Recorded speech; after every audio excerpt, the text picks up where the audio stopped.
Is the guest speakers here. A huge round of applause in the morning, dear students. It's a wonderful morning here. We have UNESCO chairholder Professor Dr. Vishwanath Karad, sir, the founder and chief patron of Mahir Samiti. And we have eminent guest speakers with us today. The session 8 of the World Parliament.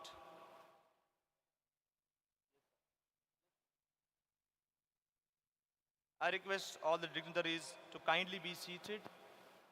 I request Associate Dean Professor Milind Patre, sir, to escort the guests.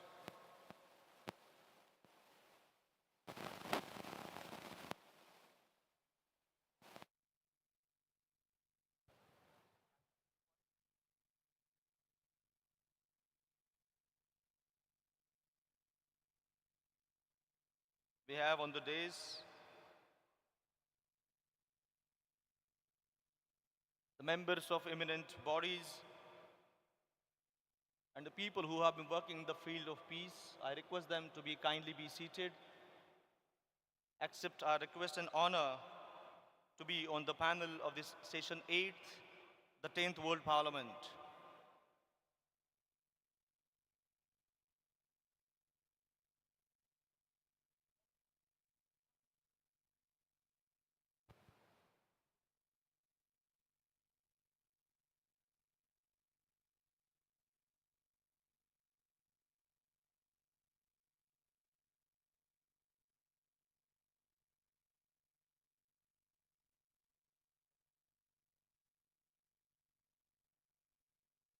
With the kind permission of the honorable guests here, would like to begin our session with the Shankha Dhwani, the sound of Shankha, that is sacred sound and associated with purity, positivity and auspiciousness. So I request our team for the Shankha Dhwani.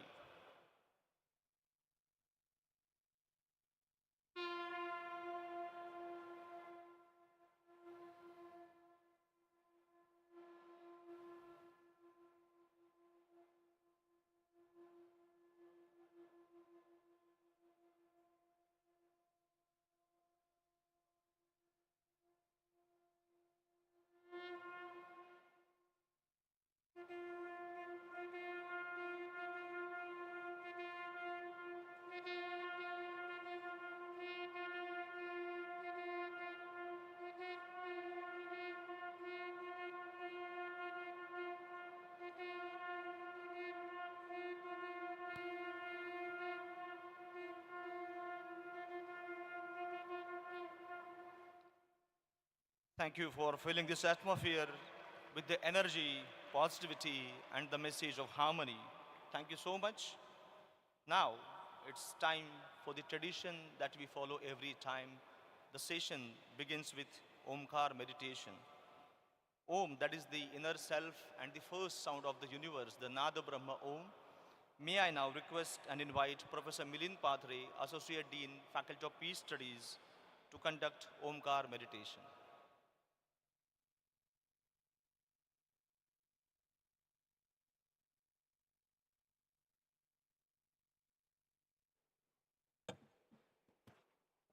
Thank you so much. Revered Vishwadharmi Professor Dr. Vishwanath Karad sir, the Honorable Dais, all the respected guests, students. Today we will take another dimension of Om meditation. Ideally, the educational component has to have two aspects. One is learning, another is unlearning. Most of the time, the educational system all over the world is obsessed only with learning, providing information, knowledge. But the another equally important component of unlearning most of the time is absolutely missed. Here comes the help of the ancient technology of meditations, spiritual practices. It is scientifically proved that by constant chanting of Om for a while, slowly you reach to the level where thoughts cease to exist.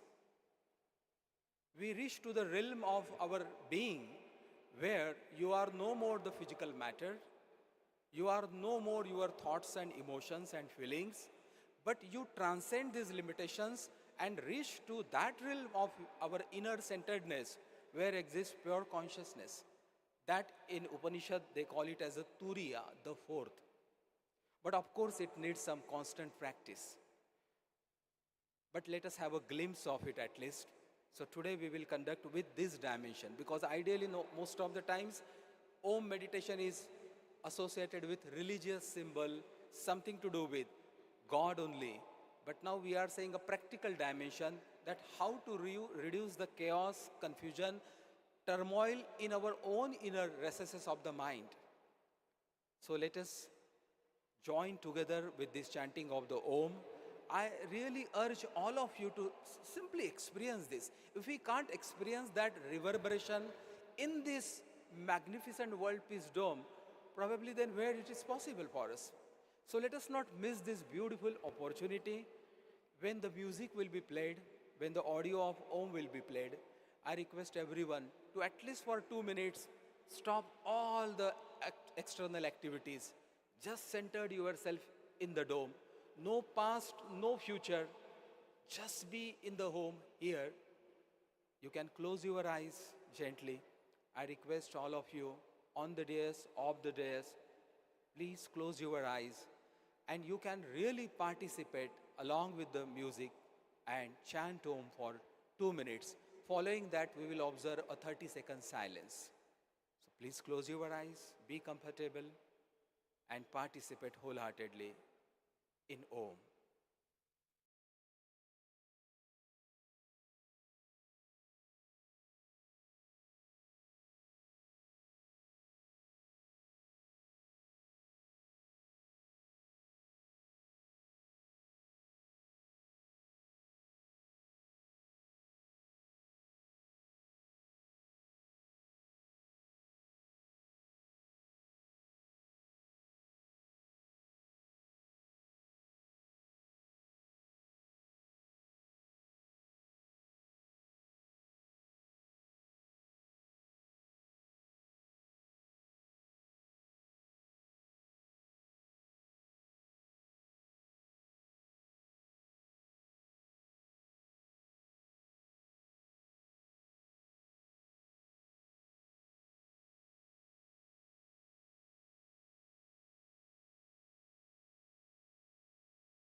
Closed.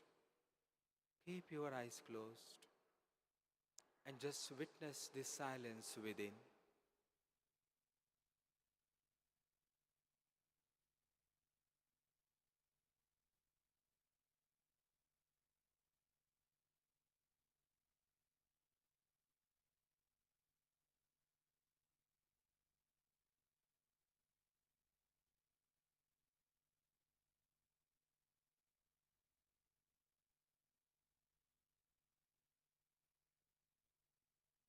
Okay?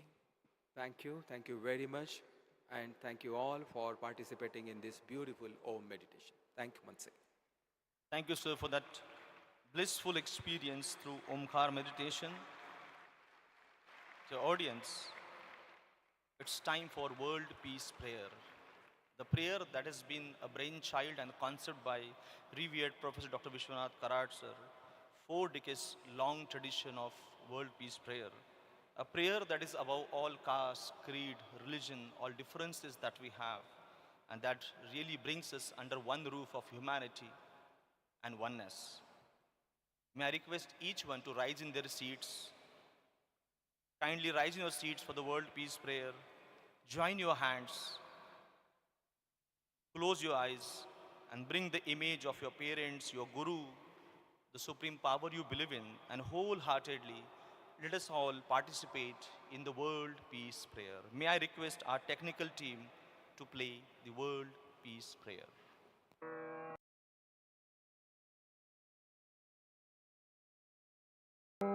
नमो जियाद्या वेद प्रतिपाद्या जय जय स्वसंवेद्या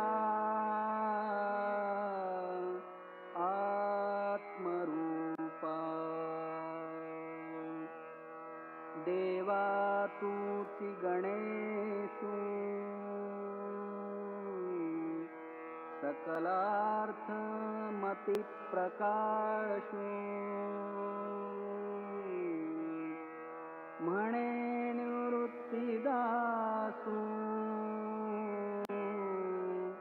अवधारी गोदी गुरुर्ब्रह्मा गुरुर्विष्णु गुरुर्देवो महेश्वरः गुरुसाक्षात् परब्रह्मा तस्मै श्री गुरवे नमः।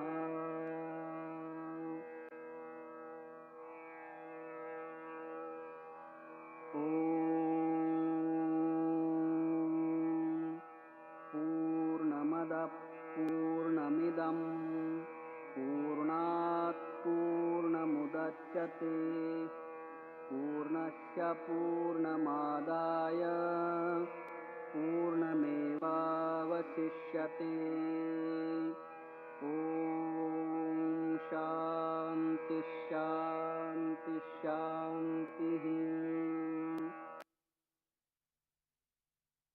Thank you so much. Thank you, dear technical team. I request everyone to kindly be seated. Dear audience and the dignitaries on the dais, Session 8 of this 10th World Parliament is urgent need to empower international bodies like UNO, UNESCO, WHO for overall control and direct intervention to avert the uncalled for chaos, confusion, bloodshed, massacres, terrorisms and wars, conflicts between the nations and other trivial issues. Such an alarming word that we are a part of desperately needs such discussions and prominent actions.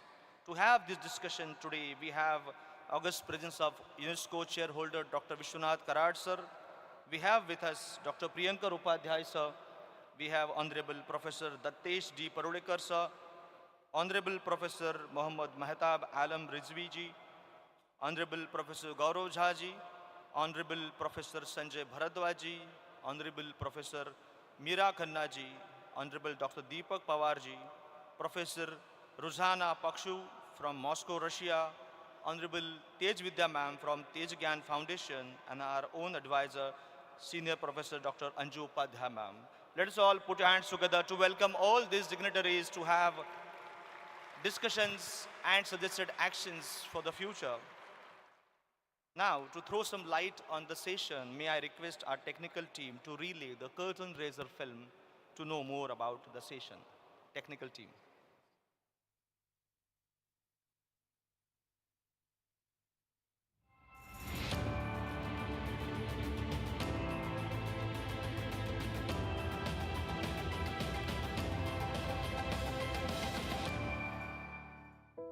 In a world increasingly plagued by chaos, confusion, bloodshed, terrorism, and escalating conflicts, there is an urgent need to empower international bodies like the United Nations, UNESCO, and WHO.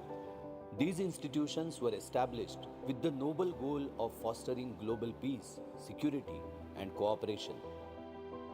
The United Nations could play a more decisive role in enforcing international laws and protecting human rights, while UNESCO can foster cultural understanding and education to prevent divisions. The WHO's stronger mandate could ensure more robust responses to global health emergencies, which are increasingly tied to global security.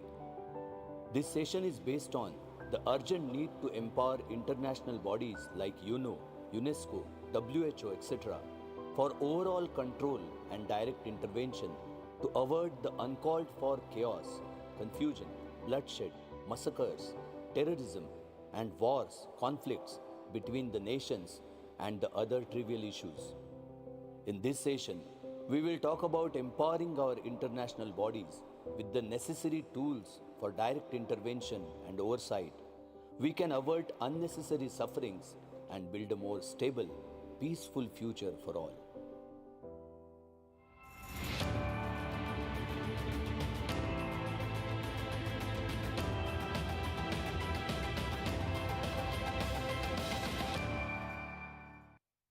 Thank you, technical team.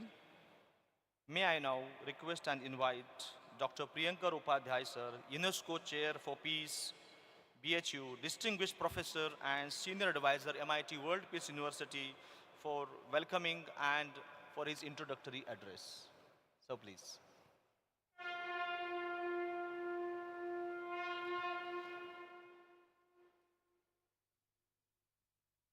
Our revered and beloved Dr. Vishwarajbaug sir, who incidentally is the senior most UNESCO chair in Asia Pacific. And not only he is an academic persona, but in practice he has shown how to lead a path of educational transformation. My distinguished colleagues on the dais and also across the dais, and most significantly, the young minds, young students who are around, and I'm sure we will be able to catch their attention because they are the ones who will, take this path of peacefulness forward. While I welcome each one of you, I do so with a heavy heart. Believe me, in my long career, almost spanning 5 decades of teaching and researching international relations and peace and conflict issues, I personally never felt so threatened last night, watching through the international media, BBC, CNN, and also our own media, and all the channels were broadcasting the possibility of a third world war. It has never happened earlier. Of course, we fought wars. Of course, the world always needed peace. But this specter of total chaos, total destruction came real. And then I understood why the founder, why the proponent of all the creative ideas, Dr. Karat, had insisted a session on this. This was a few weeks ago, but how prophetic it is. Today, if you look around, the whole world is burning. It's on the threshold of total destruction. And I have done a little philosophy on peace, but I'm a trained scholar and researcher on international security studies. We are very close, dear friends. We are very close. Whether you take Ukraine, only yesterday, Ukraine dropped a massive bomb on Moscow, provoking Putin to say that nuclear war is now a real option. Look at the Iran. First time, Iran is now exploring the possibilities of using that. And not to forget so many other graver crises. Sudan, in the pale of, the Ukraine crisis and Hamas and Palestine, we are forgetting what is happening in Sudan. Over 15 lakh people lost their lives in just past few months, and we don't know. So this is not a situation that should be taken lightly. What will we do with our business, with our resources, if the world comes to an end? And time and again, we have heard this on this platform in past 2 days, the real threat that is staring at.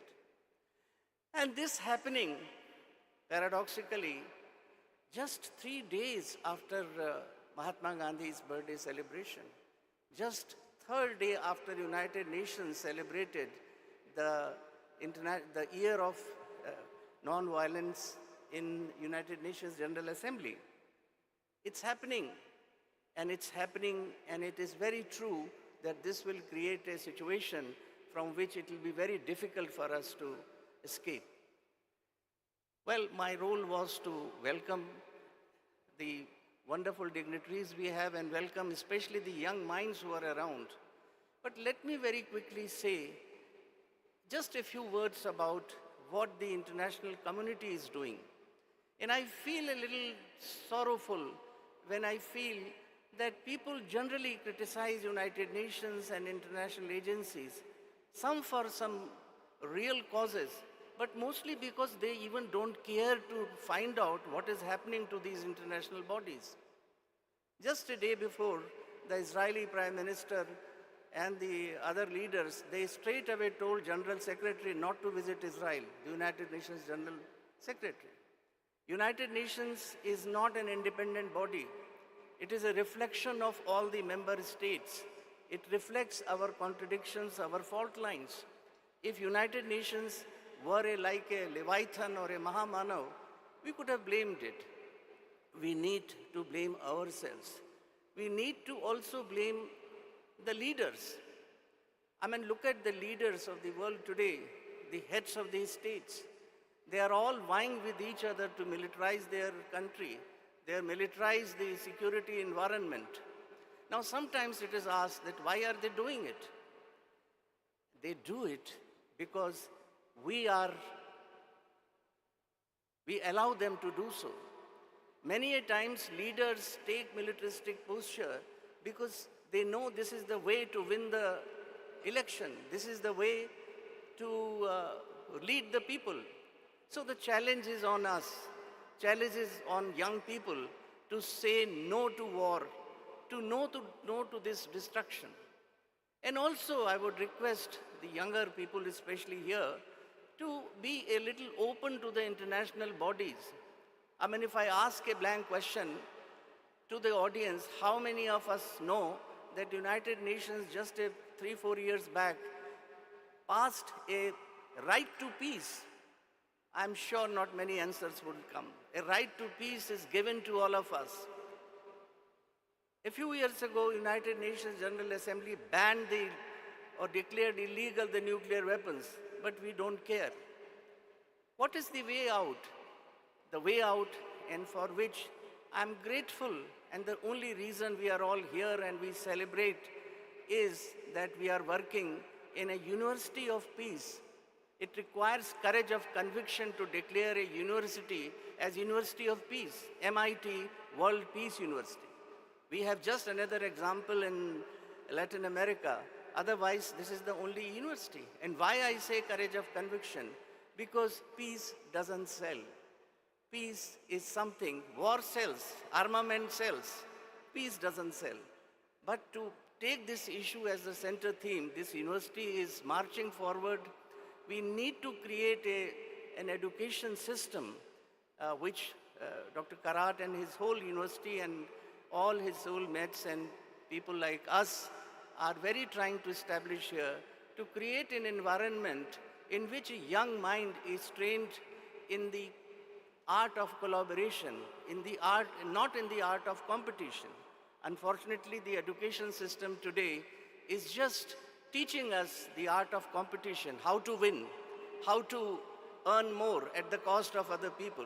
We are missing the collaboration part, and unless that happens, we will not be able to create those constituency of public constituency for peace, and in the absence of which the heads of these states and even the United Nations will remain rather full of apathy for the conflict situation. There is so much to share, young friends and colleagues, and I got a little tempted to cast my net wide, but we have wonderful speakers online. They will be introduced by my colleague, Dr. Sachin, and so welcome and pranam to all of you here. Thank you. Thank you so much, sir, for setting the tone of the session. Dear audience, please put hands together for Dr. Priyanka Upadhyay, UNESCO Chair for Peace and Distinguished Professor at MIT. Thank you, sir. It's time to invite the first speaker. May I now invite Distinguished Honorable Professor Dattesh G. Parolekar, sir, School of International and Area Studies, Goa, University, Goa. Please put your hands together to welcome Professor Dattesh D. Parolekar for his address. Thank you. A very warm good morning to everyone. At the outset, let me pay my handy compliments to respected Professor Vishwanath Karadji and the MIT for convening this 10th iteration of the World Parliament of Religion, Science, Spirituality and Philosophy. It's also a very proud privilege to be in a session which is being moderated by Professor Upadhyay and in the presence of many distinguished co-panelists of mine. In about 9.5 minutes that I have at my disposal, I'm going to essentially flag a few issues as to what is triggering conflicts and what could be potential approaches to peace building in terms of what should be the underpinning principles. The first Secretary General of the United Nations, Trygve, when he described the United Nations, he said, "The United Nations has not been created to take humanity to heaven, but to save humanity from hell." And it was as much an admission that the United Nations is not this perfect utopian body, but it was also a reflection of what was the principal challenge of that time. And in setting up the United Nations, 3 important objectives were laid out. One, of course, was that peace should become a universal value. Second, that countries should effectively resort to peaceful means in the resolution of disputes. But the third one, which is often forgotten, is to dispense equity and justice in world affairs. So it is this problem of a lack of equity and a lack of justice in world affairs that is triggering many of the conflicts. Why should we be talking of the global south? If you look at these 4 years, very interesting thing is happening in the sense that 4 global south countries are heading the G20. Indonesia in 22, India in 23, Brazil this year, and South Africa next year. And I strongly believe that if you want to create a new foundation of peace, these 4 countries should be coming together in a kind of a quad and being able to drive religious and cultural dialogue. Because in Indonesia, we see the most populous Muslim country, but a moderate Muslim country. In India, we not only see it as an old democracy, but also a very ancient civilization that manages diversity very well. We see in South Africa, despite tribalism, we see the Ubuntu culture of Africa, which has endured over the years. And Brazil is also a multicultural, multi-ethnic country that has shown how you can reconcile and dovetail differences and yet remain largely stable. It must be said here that when we talk about issues of peace, they're not limited to the global south alone. Let me give an example. When COVID struck, the system that the European Union calls the Western liberal order, it came unstuck. Because what we saw is, while the West would tell us that we have a liberal international order that is founded on peace, that is founded on cooperation and consensus, we saw European countries scrambling for all kinds of PPE kits and masks and snatching away kits from each other. So when it comes to problems in the world, the global north is as much responsible as the global south. But where are the problems? The problems are because most operations of peace today revolve around certain factors. Finance is one. It's a double-edged sword. There are many countries in the world who are suffering from a lack of peace because they don't have sustainable financing in their countries. And yet these are also countries which are facing a problem of criminal financing. So financing cuts both ways. We talk of technology. Technology has been a big enabler of the world, and the global south has stood to benefit from it. But we also see the impact of technology and how it bears the largest brunt on the global south countries. And when we talk of demography, one of the major problems hurting global peace today is not the regular migration that happens, but migration which is being channelized, deliberately to change the demographics of countries that is also impacting peace. Why is it that for the last 2 decades, we have had countries which we call as small island developing states have literally had to fight their way to get climate justice? I still remember 2 decades ago, President Nasheed of the Maldives had to go with his cabinet to the bottom of the Indian Ocean and conduct a symbolic cabinet meeting to tell the world that if you don't take action on climate change, Maldives will cease to exist. Our life is going to be at the bottom of the ocean. In fact, I very well recall that when I was in 2009 in Israel and the occupied territories, I had the unique opportunity of meeting with the then foreign minister of Hamas, Mahmoud Zahar. He came to meet this UN delegation that I was part of. And he met me and he said, "Do you have any question for me? You come from the land of Gandhi." I said, "Yes. I have a very pithy question and I would, love an equally, cryptic answer. What will it take for Hamas to make peace with Israel?" And the statement that he made was so profound, I remember it even till this day. He said, "Our approach is very simple. I'll give you in one line. We accept Israel's fact of existence, but we shall never accept Israel's right to exist." Now, anyone understands that? That I accept the fact that you exist, but I will always work to ensure that you don't exist.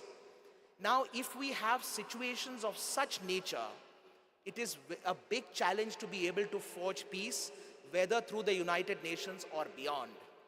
But let's remember one thing. Peace does not come only through the Security Council. Yes, the Security Council is stalemated, and so many of us think the United Nations is no good. But the United Nations is what we call as the United Nations system. It has 6 organs and 58 specialized agencies. Every night, millions and millions of people would go more hungry if not for the World Food Program dispensing food to people. That is also part of dealing with peace. If the World Health Organization had not been working with the level of proficiency, we would not have seen things like polio, yellow fever, tuberculosis, and many other diseases being cured from the world. Even today, when we are trying to come together to face global issues from climate change to renewable energy, so sustainable development, which institution we rely on, and it is the United Nations. However, like with all institutions, things have to change. And we must understand that peace in today's world, where you have 3 very important problems: fragmentation at the hegemonic level, we have a great degree of polarization at the ideological level, and we have a lot of nationalism that is making countries protectionist. In this kind of an era, if the United Nations and global institutions have to find their success, they have to partner. They have to partner with regional and sub-regional organizations, because quite often one of the problems that we have is we try to make sweeping responses for the whole world. The world is very different. The world is very diverse. And I can tell you, in fact, as Professor Upadhyay rightly pointed out, Sudan, even as we speak about Ukraine and Gaza and new fronts opening up, we forget that there are many conflicts today which are going unnoticed. He mentioned Sudan, but you can talk of Ethiopia, you can talk of DR Congo, you can talk of Yemen. But even as we talk about these conflicts, let's also devote ourselves that there is a silver lining. In the last 10 years, we have seen the longest insurgency in the world, which was in Colombia, being brought to an end. For 60 years, you had no peace in Colombia, and it is the longest running insurgency in the world, which was brought to an end. And we must take great pride, because His Holiness Sri Sri Ravi Shankar was a key input in getting the FARC rebels and the government together and being able to propagate the idea of universalism over differences. So as I wind down my talk, I think we have to understand that if we want to make international organizations effective, we can't talk only about structures. We have to talk about institutional capacity building, but also ideational capacity building. And here I would give a couple of instances. In the early 1990s, the world said we need freedom from want and freedom from fear. And because of that, a concept became very important in the world that GDP may be right, GNP may be right, but we need GNH. GNH standing for Gross National Happiness. Can we institutionalize gross national happiness into our debates and discourses at the fundamental level? And the second idea is, in a world of hegemony, everyone talks about classifications of power. We say major powers, great powers. Can we move away from being just a great power to being a good power? The whole idea of countries becoming good powers. And I think India can lead the way because our version of Vasudeva Kutumbakam effectively makes us not just a great power, but we can also show the world how we can be a good power. Thank you very much. Thank you so much, sir. Huge round of applause for Dr. Dattesh D. Parulekar, sir. Thank you, sir. Moving on, it's time to invite and request distinguished speaker, Honorable Professor Mohammad Mehtab Alam Rizviji, Honorary Director, Nelson Mandela Center for Peace and Conflict Resolution, New Delhi. Please put your hands together to welcome Professor Mohammad Mehtab Alam Rizvi, sir, to address us. Thank you so much, organizer, and good morning, everyone. First, I would like to thank Professor Vishwanathan Kararji, who has given me the opportunity to share my view, and second, my guide, Professor Priyanka Upadhyay, sir, because he has given the opportunity to present my view here. And Professor Priyanka Upadhyay, sir, also told me to focus on West Asia and restrict to the West Asia only. So I will not move to the another region, but only I will try to focus on the West Asia. Some points are already covered by Priyanka sir as well as the Professor Dattesh ji. So I will focus those issues, how these conflicts started in the Middle East region or West Asia region. So if you go back to the history of West Asia region, you will find that this is the place of, the region is the place of the three religions: Judaism, Christianity, and Islam. Not only this region is also divided on the basis of ethnic group, on the basis of ideological differences like Baathism, socialism, nationalism, and liberalism. Now again go back to the history, how this conflict started in the Middle East and North Africa region.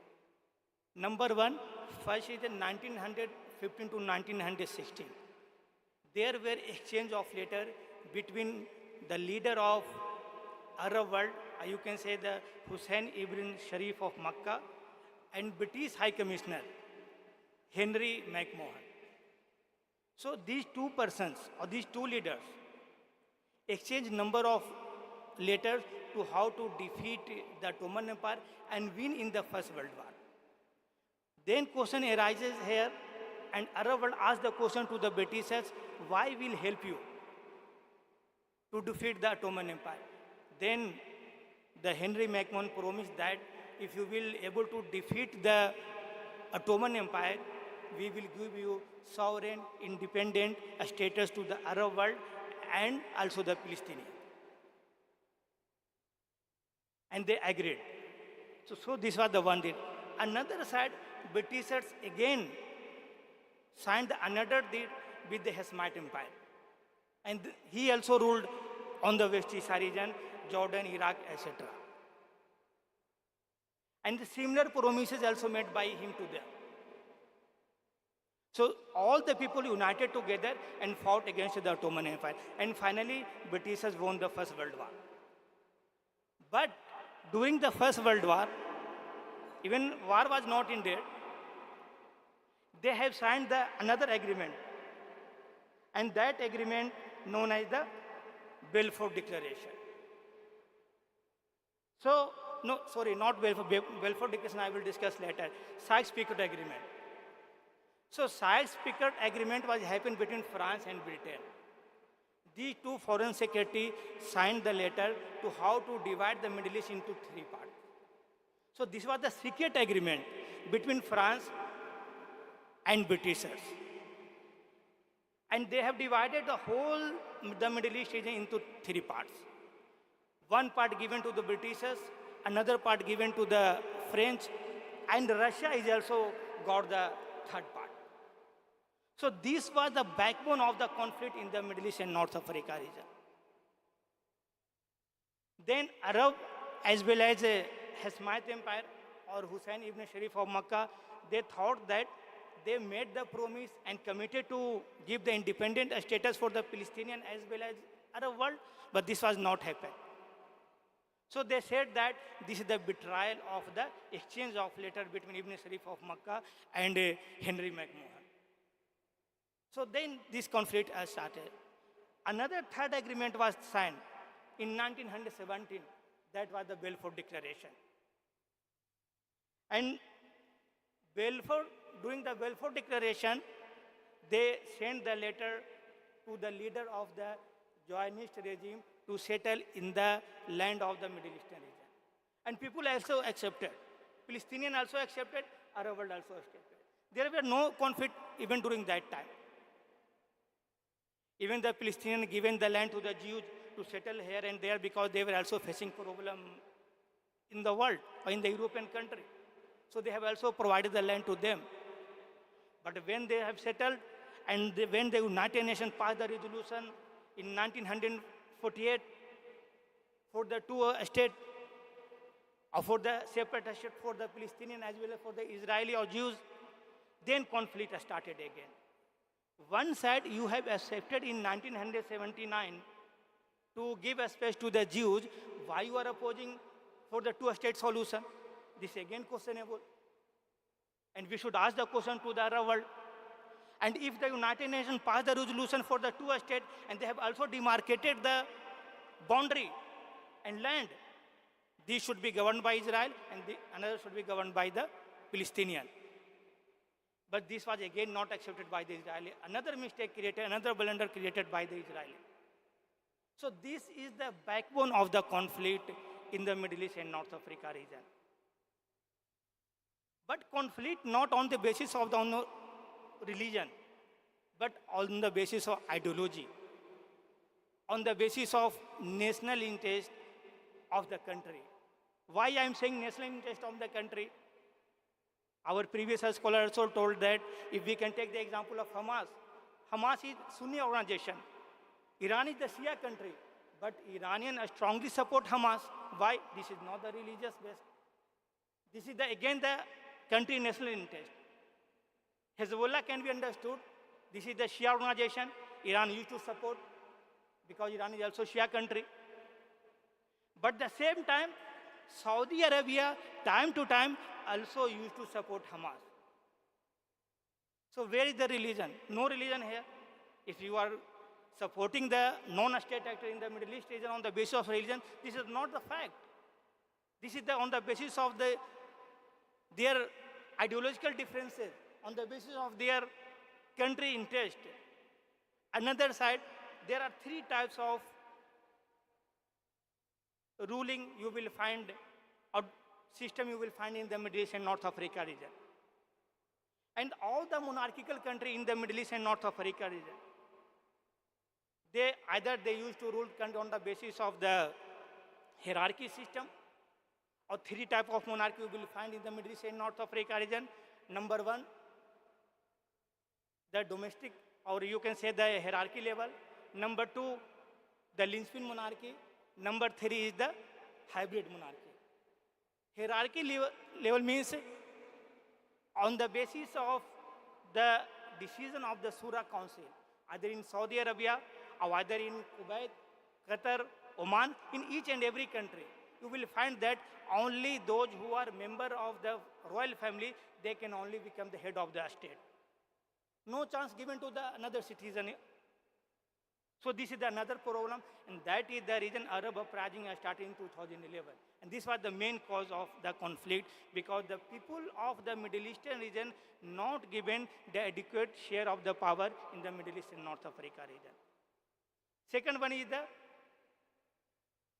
linchpin monarchy. They don't have the oil, they don't have the gas like the Jordan, but they rule on the basis of the monarchy system. Third one is the hybrid system. They have oil and gas, and they have also the monarchy system. And all these countries ruled by the monarchy. And that is the reason the freedom, liberty is not provided by the monarch in this region.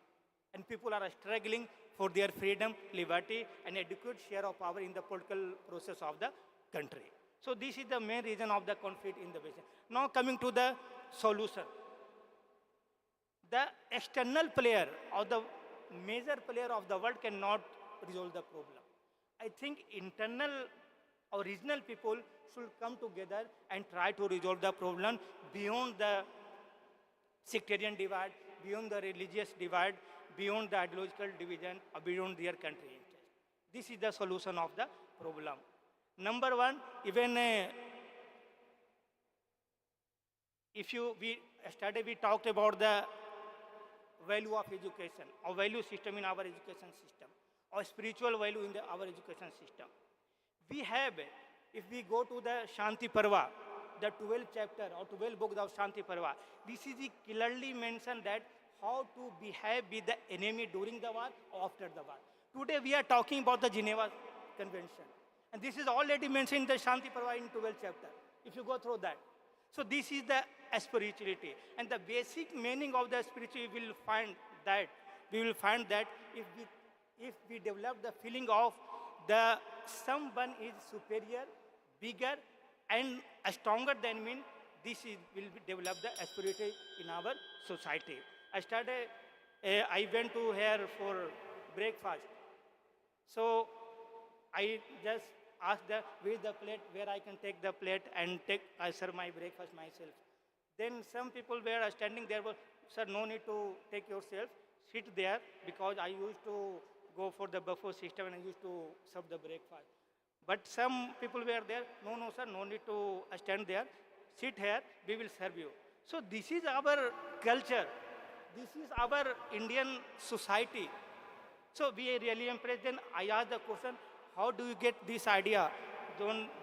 Then they told me that this is the teaching of our Professor Vishwanathan Karadji. So thank you so much, sir. And thank you everyone for giving this opportunity. Huge round of applause for Honorable Professor Mohammad Mehtab Alam Rizvi, sir. Thank you so much, sir, for sharing your experience and highlighting key points. It's time now to invite and request distinguished speaker, Honorable Professor Gaurav Jhaji, President, International Institute of Independent Indices, formerly Additional Private Secretary at Union Finance Ministry, New Delhi. Please put your hands together to welcome Honorable Professor Gaurav Jha. Huge round of applause, my dear students.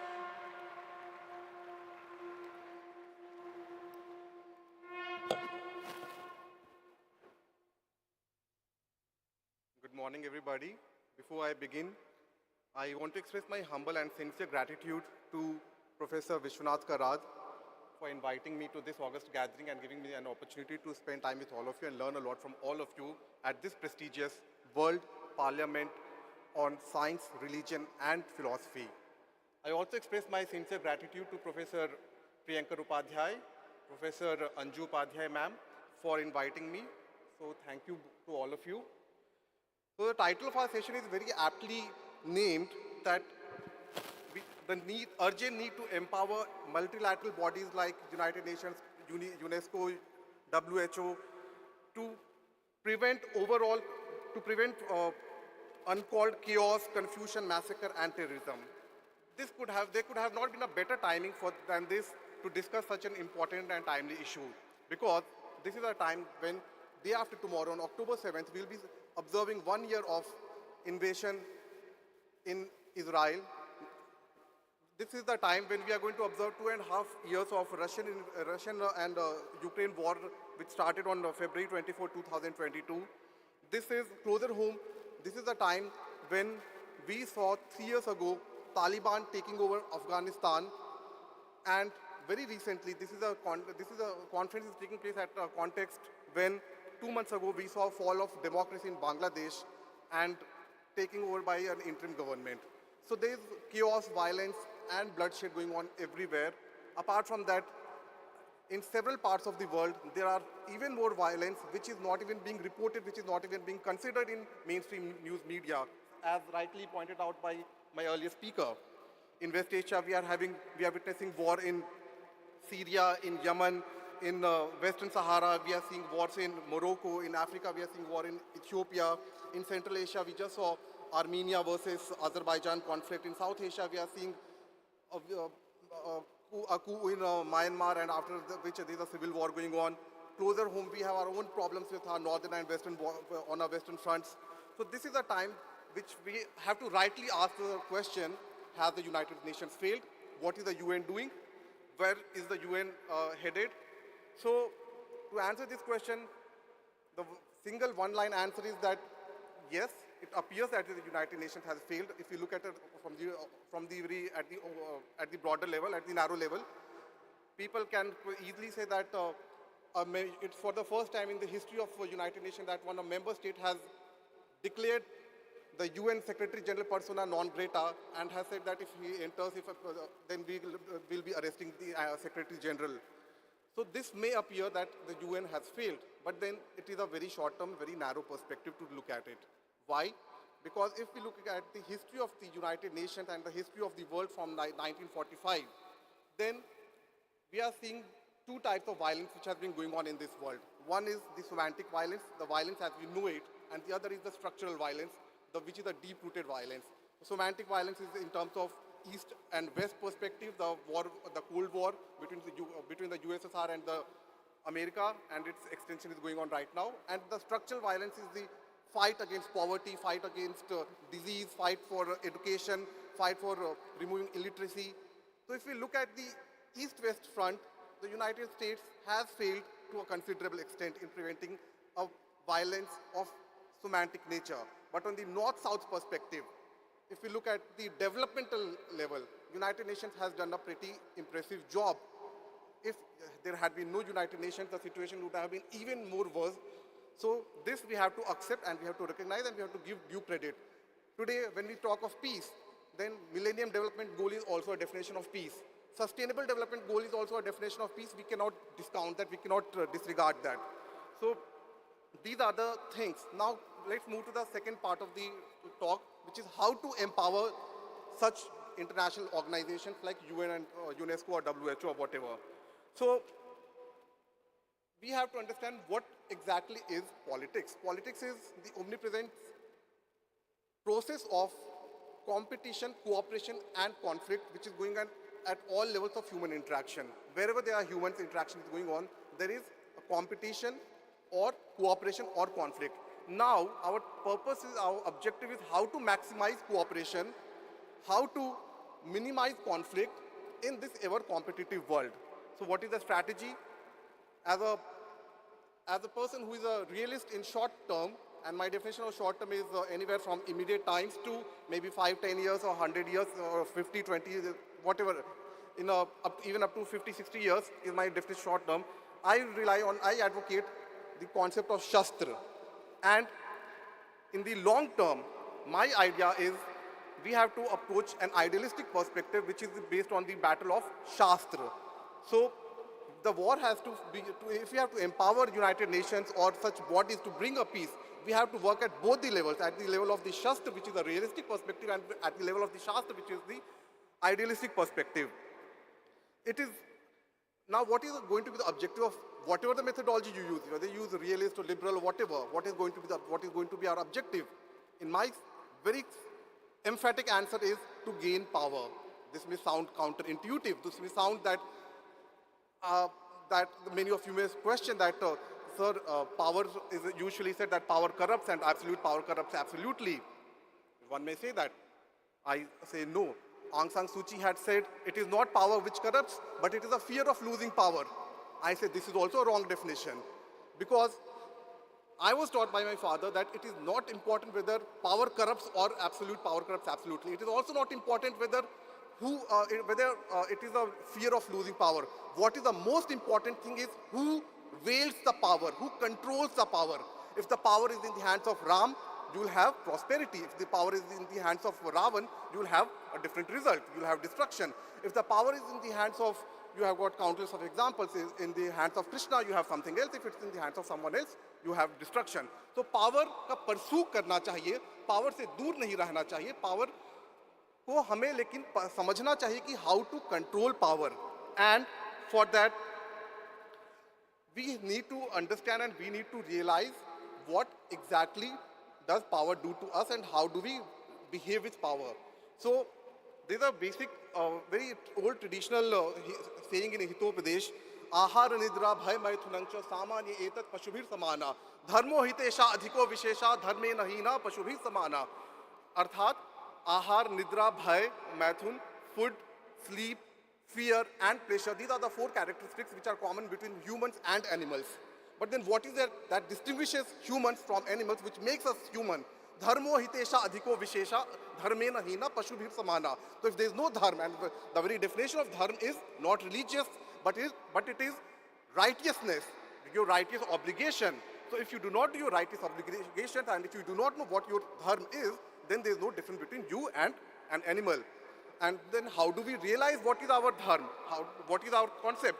So again, this has been foretold in our scriptures long ago that vidya dadati vinayam, vinayam dadati patattvang, patattvang dharmapnoti dhanar dharma tatha sukham. And another one, vidya vivadaya dhanang madaya shakti parisana paripirinaya khalasya sadhur viparita buddhi jnanaya danaya cha rakshanaya. The difference between a wise and a arrogant or a fool, or rather a difference between, in the international relations, the difference between a good state and a problematic state is that a wise person uses, a foolish person uses vidya for vivad, dhanang madaya. विद्या से अपने knowledge से हम लोग झगड़ा करते हैं, अपने arrogance दिखाते हैं, विवाद के लिए यूज करते हैं, आई एम सो इंटेलेक्चुअल. धनंग मदाय, धन से हम लोग अपना अहंकार दिखाते हैं. शक्ति परेशांग परपीड़नाय, शक्ति का प्रयोग किया जाता है दूसरों को पीड़ा पहुंचाने के लिए. खलस्य साधुर विपरीत बुद्धि ज्ञानाय दानाय, जो पर खलस्य ऑपोजिट में इसका एक साधु जो होता है अपने शक्ति का प्रयोग करता है, अपने ज्ञान का प्रयोग करता है दूसरों को दान करने के लिए, और शक्ति का प्रयोग करता है दूसरों की संरक्षण करने के लिए. तो यही अगर इंडिविजुअल लेवल पे भी हमें अपनाना होगा और नेशन स्टेट के लेवल पे भी भारतवर्ष को इसी थॉट के साथ आगे बढ़ना होगा. And the other and slogan, other श्लोक वाज विद्या ददाति विनयम, विनयम ददाति पात्रत्वांग. सो विद्या से हमें विनय मिलती है, मॉडेस्टी मिलती है, ह्यूमिलिटी मिलती है. विनय से हमें, ह्यूमिलिटी से हमें कैरेक्टर मिलता है, और उस कैरेक्टर से, गुड कैरेक्टर से अगर हम लोग धन को अर्जित करते हैं तो उस धन को जब हम लोग धर्म के कार्य में उसका उपयोग करते हैं तो ही तथा सुखम होती है. So this is the whole philosophy of bringing world peace, world शांति, happiness, whatever the word that you want to use. But the whole idea is the concept of knowledge, education has to be interlinked with dharma, or the purpose of right and wrong, the basic concept of ethics. Today, in a competitive world, we are not teaching our students what is right and wrong. We have forgotten that. So I'm extremely happy and proud to be at this college, at this institute, and see what a wonderful you people are doing. And hats off to all of you. You people have a brilliant future because you are being taught the idea of dharma as well as education. Finally, to conclude, so what should be our future? A question is often asked that India should not aspire to become a middle power or a great power or something like that. I say this is totally wrong. India should aspire to become a great power, whatever you may call a superpower, whatever the definition. But then we need to capture power, we need to have power so that we can do righteousness for the whole world. तो यही इसी बात से, and this is what exactly we have been doing. ये हमारे प्रधानमंत्री के actions में दिखने लगा है. जब today our prime minister is called not प्रधानमंत्री but प्रधान सेवक. Today Rajpath has been renamed as Kartavya Path. Today Amrit Kal has been renamed as Kartavya Kal, and you are the generation which is going to live through this Kartavya Kal generation. So the whole responsibility is in your hand primarily, also in our hands, to create a world order which is a duty-based world order so that we can bring world peace and greater prosperity for all. Thank you very much. Thanks a lot. Thank you, sir. Huge round of applause for Honorable Professor Gaurav Jhaji for his powerful speech. Thank you, sir, for combining the ancient wisdom and the modern practices. Thank you so much. It's time now to invite a distinguished speaker, Honorable Professor Sanjay Bharadwaj ji, School of International Studies, JNU, New Delhi. Please welcome with a huge round of applause, Honorable Professor Sanjay Bharadwaj, right away from JNU, New Delhi. Sir, over to you. ओम माननीय doctor professor Vishwanath कराज जी, professor tanker Upadhyay ji, professor Anju शरण Upadhyay ji, my को-पैनलिस्ट, ladies and gentleman, सबसे पहले मैं MIT और विशेषकर professor Vishwanath कराज जी का धन्यवाद देना चाहूँगा कि उन्होंने मुझे यहाँ आने का और इस बड़ी संसद में एक भागीदार बनने का मौका दिया। आपको धन्यवाद। हम when we are looking at the world today and when we are looking us, the Indians, when I talk about Indians, I talk about entire South Asia, entire Indian subcontinent. And this Indian subcontinent is journey from civilizational spirit to sovereign entity. We are a civilizational state. We were a civilization. Now we are distinct sovereign nationalistic entities. When we see this subcontinent, when we see this South Asian, we see that there are full of conflicts. They are full of, this is full of contradictions. Contradictions between what? The contradictions between the inclusive nationalistic construct or the exclusive nationalistic construct that has given birth to different nations, Pakistan, India, Bangladesh. We are one, but we have been given different entities on different nationalistic, either on cultural or religious, or we can say that inclusive unity in diversity, that this has been the dominating discourse narratives in South Asian politics in last 70 years. We have been further witnessed the relationship after independence, the subordinate and subordinate relationship. Either you go to Pakistan, you come to India, you go to Bangladesh, you go to Sri Lanka, you will see that the subordinate and subordinate relations are established between the people, between the societies. This did not stop here. After creation of states, we have also seen that there is a majority-minority interface. That the majority is deciding the fate of the minority communities, entire South Asian countries, entire neighborhood. So we have seen that this interface has further marginalized the marginalized community in the society. And finally, we have started conflicting and struggling for the statehood, for the provincial autonomy, and for the resource sharing. And you see that entire South Asia, entire subcontinent is full of conflicts, contradictions. Sri Lanka, Nepal, Bangladesh, India, Pakistan, all these countries, they have deep conflicts, contradictions everywhere. And what we are doing, we have become independent, but we have followed the policies what the colonial masters has constructed, divided, given us, that we dichotomize the society, polity, for our political interest, for our ruling objectives. How we have dichotomized? As the world has been dichotomized today between the justice camp and the peace camp. See what is happening in Ukraine, Russia, justice camp, peace camp. In West Asia, justice camp, peace camp. And you have reached on the solutions of the problem because you need something different. You define something different because you are dichotomizing these ethos and values for your vested ruling objectives. You have dichotomized between the liberty and equality. You have dichotomized between the liberation war and anti-liberation war in South Asia. We have dichotomized between the patriot, who is real patriot? And if you are not real patriot, you are traitor. This has been further dichotomized. You can witness any South Asian countries, including India. And that this further has been dichotomized between the values and the goals. What are the values? You do not know. Yesterday we have seen the wonderful session talking about the values of education, values of the society. What is values? Is it Saswat or it is changeable? You are changing with the change of the guards, with the change of the governments. The values are changed. We do not have internal values. Saswat mulyon ki kami we are facing, and we are still not.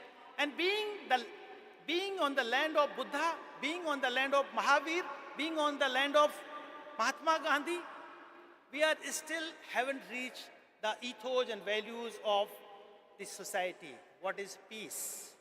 What is non-violence? What is justice? Still we are dichotomizing because your ruling people, they are dichotomizing, forcing you. The religion has also been projected us as a source of conflict. Though the religion is a source of peace, but it has been, धर्म की बात मत करो, धर्म की बात करो, ये communal है. ये communal है, so we are not talking about, we are afraid about talking about the religion, about the dharma. To teach in the classroom, नहीं, ये teacher, ये communal है. And this has been dominating the discourse all over the world. This has recently been seen, the very strong dichotomy and very strong conflict in case of Bangladesh. I work on Bangladesh.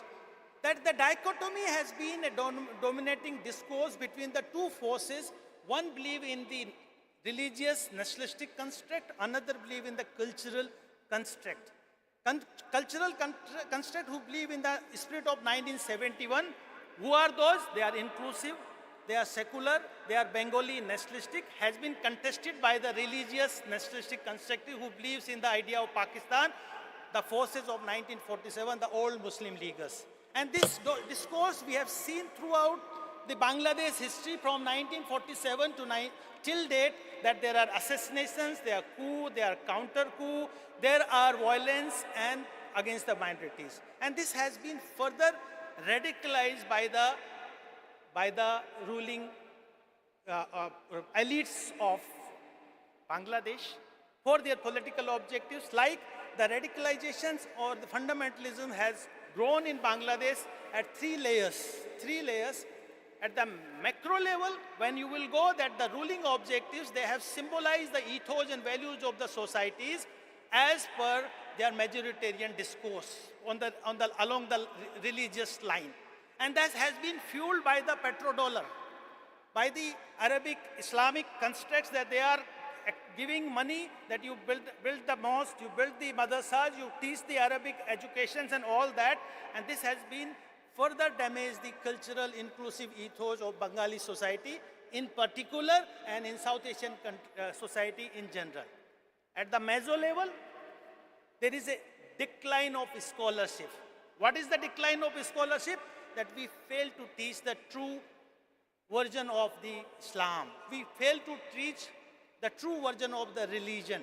And religion, what the religion? Religion teaches us the peace. Religion teaches us the inclusiveness. Religion teaches us the lesson of the tolerance. That has not been taught, and it has been interpreted at different levels. Even in the Islam, the conflicts has been created between in the monolithic and the pluralistic Islams, that you do not tolerate the pluralistic Islam in the society.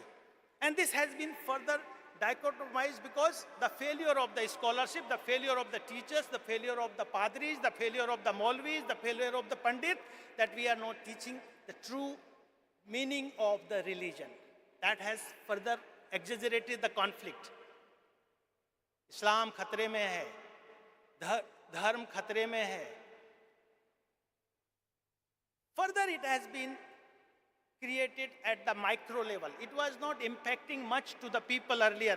कि ठीक है, ruling people अपना करते हैं, teachers अपना करते हैं, पादरी अपना करते हैं, मौलवी अपना करते हैं, लेकिन micro level पे इसका कोई impact नहीं था.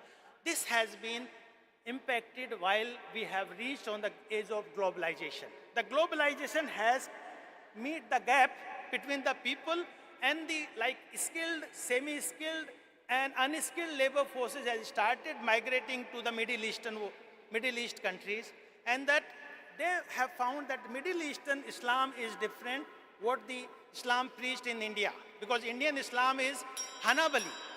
Indian Islam is Indo-Islamic culture. Indian Islam has a syncretic, Sufist, cultural, that is very tolerant, very inclusive, that has been conflicted while people had started authenticating Islam from the Arabic world, that is Hanafi.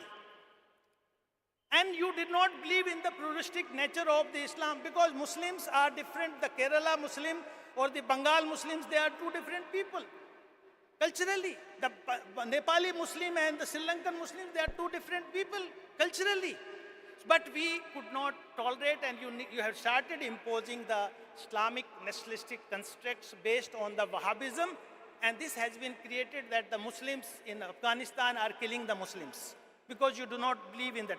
So my simple point is that there is, due to the failure of scholarship, due to the ruling policy objectives of the ruling elites, that the religion and the cultural ethos of the societies has been misinterpreted. I think we need to relook these ethos and values to have established a consensus definition of the religion, peace, non-violence for an eternal, a peaceful society like the South Asia. Thank you very much. Namaskar. Thank you, sir. Thank you so much. Thank you for highlighting the South Asian conflict and the root causes. Thank you so much.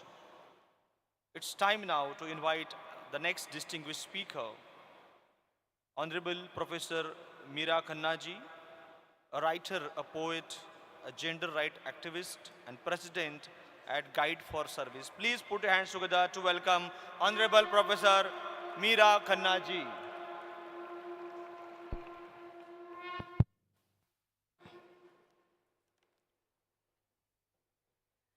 Namaskar. Professor Kara, Professor Upadhyay, Professor Anju Upadhyay, my fellow panelists, distinguished ladies and gentlemen, and the young adults that I see in this beautiful hall. In your faces today, I see tomorrow, because the future of this world lies in your hands, in your capable, technologically capable hands. Because peace is no longer an option. It is the only thing left for global survival. So if we want to see the end of the 21st century, you have to take on the responsibility. Exactly as Krishna said to Arjun, Uto Parth, apna Gandiv sambhalo. The United Nations, I'm here to talk about the United Nations, and some part of my time I would like to spend on the CEDAW, which is the Commission on the Elimination of Discrimination Against Women. Now, the United Nations was actually started because at the end of the Second World War, the world realized what India knew for a very long time, Vasudhaiva Kutumbakam. So literally, to stop the Third World War, the United Nations was begun, because like Winston Churchill said, it is better to jaw rather than war. It is better to talk rather than go to war. And perhaps we have been able to prevent the Third World War till today because of the fact that the UN has been talking. But let us face it, that the UN is like a project where two people may do, we are all familiar with projects. It's a modern innovation where two people do the work and some people give encouragement and some people sabotage it. That is the reality of the UN. But there have been success stories. UN has got it right. For example, the peacekeeping operations. We call them the global babysitters because wearing blue helmets, they go into conflict situations. And for example, India has also been part of the peacekeeping forces. Liberia had a completely women peacekeeping force. And the fact is, the Nobel Prize in 1988 was awarded to the UN peacekeeping force because, let's be honest, if anyone requires applause, it is them, because they go into a conflict situation without a clear mandate, just wearing blue helmets and not much arms to protect them.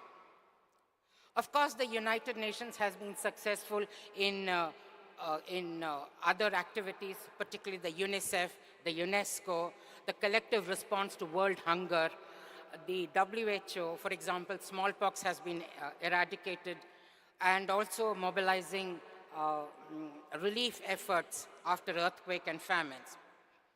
But as Kofi Annan said, more than ever before in human history, we share a common destiny. We can master it only if we face it together. But there is also the failures of the UN system. It is often said the UN is where good ideas get lost in committees. The first failure of the UN is the UN Security Council. Just 5 nations hold the future of the world in their hands. And perpetually, because of veto power, they stop the peace resolutions. Also, the Security Council is not reflective of the world order as it is today. For example, India, Brazil, South Africa are not members of the UN Security Council. So we need more vote and less veto. For example, Rwanda, Professor Upadhyay spoke about Sudan. Rwanda is a symbol of the UN's failure, where nearly 1 million people were killed because of the inefficiency of the UN system. Also, the never-ending bureaucracy. You know, the Secretary General Ban Ki-moon said, we have a responsibility to the people we serve, and yet we are trapped in paperwork that weighs us down like a pair of cement shoes. I have only 5 minutes left. So, but I'm going to now shift to something which is an issue very close to my heart, and that is violence against women. We are talking about conflict in West Asia, Ukraine, Russia, but violence against women is a human right violation which has existed for centuries, and we haven't done anything about it, both in public and private spaces, culturally, traditionally, politically, legally. For example, according to the WHO, 1 in 3 women globally experience either domestic violence or sexual assault. South Asia has the highest rate of child marriage in the world, with 46% girls married by the age of 18. The economic cost of violence against women is about $4.7 trillion, and the amount of money invested for preventing violence is just $500 million. I have the privilege of being a co-founder on the International Treaty on Violence Against Women and Girls. And we have been working with global nations to bring about an accountable format, a legally binding treaty, so that nations can address this huge pandemic of violence. One of the instruments of the United Nations is the CEDAW, which is a treaty and Commission on Elimination of Discrimination Against Women. And it has been signed and ratified by more than 189 nations in this world. India is also signatory, and India has ratified it. Now, after India ratified the CEDAW, some things have happened.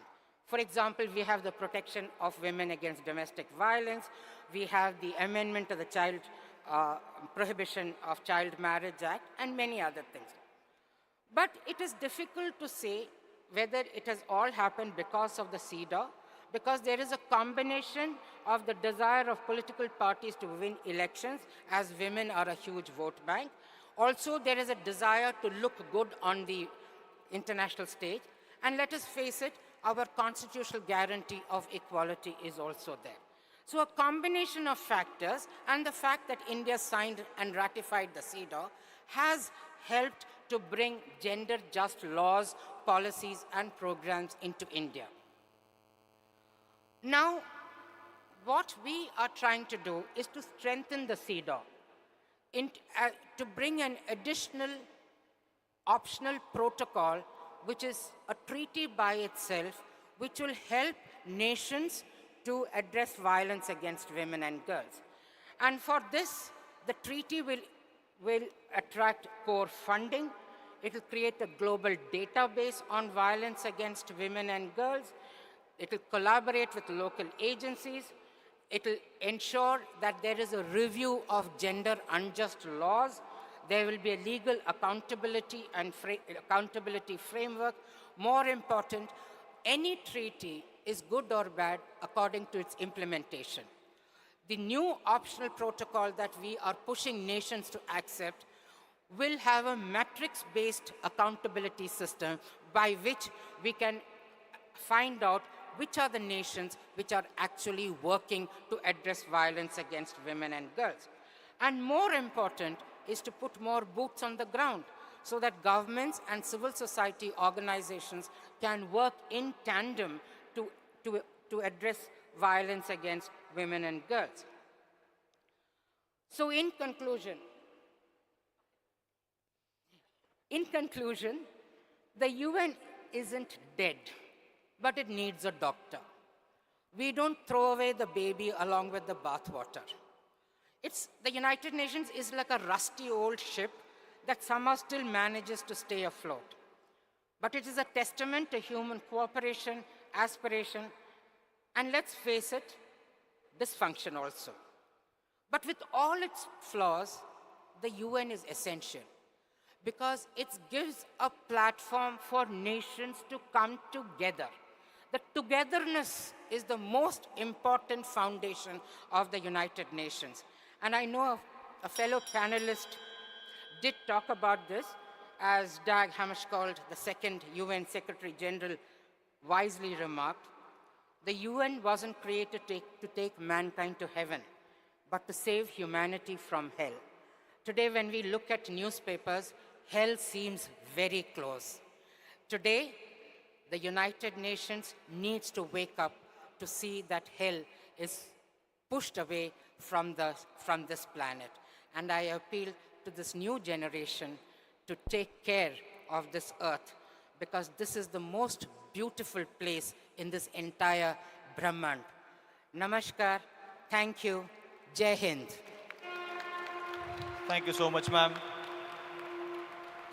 Thank you for sharing your words of wisdom with us. Dear audience, it's time to invite the next distinguished speaker. May I now invite Honorable Dr. Deepak Pawar, Professor and Head of the Department of Civics and Politics at University of Mumbai. Please put your hands together to welcome Honorable Dr. Deepak Pawar ji.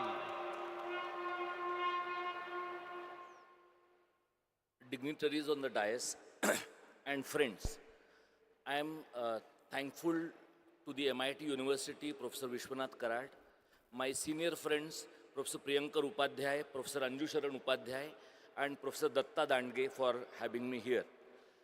Now you have already heard around 6 to 7 speakers, and I teach in a university, so I know how it feels to be like a captive audience. So you faculty members and students are a captive audience for us, and I have to ensure that while talking about global peace and stability of the international scenario, I have to also make some effort to engage with you guys to ensure that I am not talking in echo chamber. So let me just share some of my views about the contemporary scenario. We keep talking about peace in the sense there is positive peace, there is negative peace. Quincy Wright very famously talked about war, and he said that war is not sharply distinguished from peace. We are living in a world where, on the one hand, we are witnessing a war between Russia and Ukraine. We are also witnessing a war between Israel and Hamas initially, and at a later stage now that war has become a war between Israel and Iran. Nearer home, for last many years, India has encountered serious struggle with Pakistan. We are also witnessing serious struggle with China for the period of last 5 to 10 years. And then the question is, what is the role of organizations like the United Nations? What is the role of affiliated organizations like the UNESCO in maintaining peace, ensuring peace in the world that is around us? Now, I teach political science I was teaching political science to undergrad students and later on to postgrad students. We have been talking about the League of Nations, the United Nations, the Security Council, the General Assembly, and the role that they have been playing in ensuring that the world is not completely destroyed. The world in which we are living is definitely not a completely peaceful world, but a world in which we are living, we are trying to make a more habitable world. We are trying to make that world slightly more livable because we think that if violence goes beyond a point, things are going to become absolutely unmanageable for us. Now the question is, when I talk to students like you, and when I tell you about United Nations and Security Council and General Assembly, how much impact is it going to have on your collective understanding or on your individual understanding? Because the students with whom we are dealing with now in public universities and private universities, whatever be the scenario in the world, people want to go out of the country, they want to go to the West, they want to go to the United States, they want to go to European Union, they want to travel around the world, and they know that world is not a peaceful place, but still they would like to travel for their higher education, for their career. So we are talking about a problematic world where maximum amount of our youngsters want to migrate from one country to another country. So the problem which Israel faces now, the problem which Russia faces now is not just their problem. At any given point, it can become our problem as well.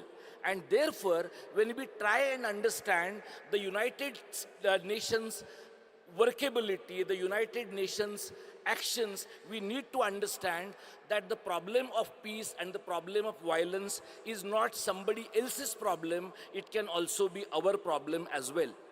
Now, we also need to understand, apart from listening to scholars who are there on the dais, how do we imbibe the idea of peace in our mind?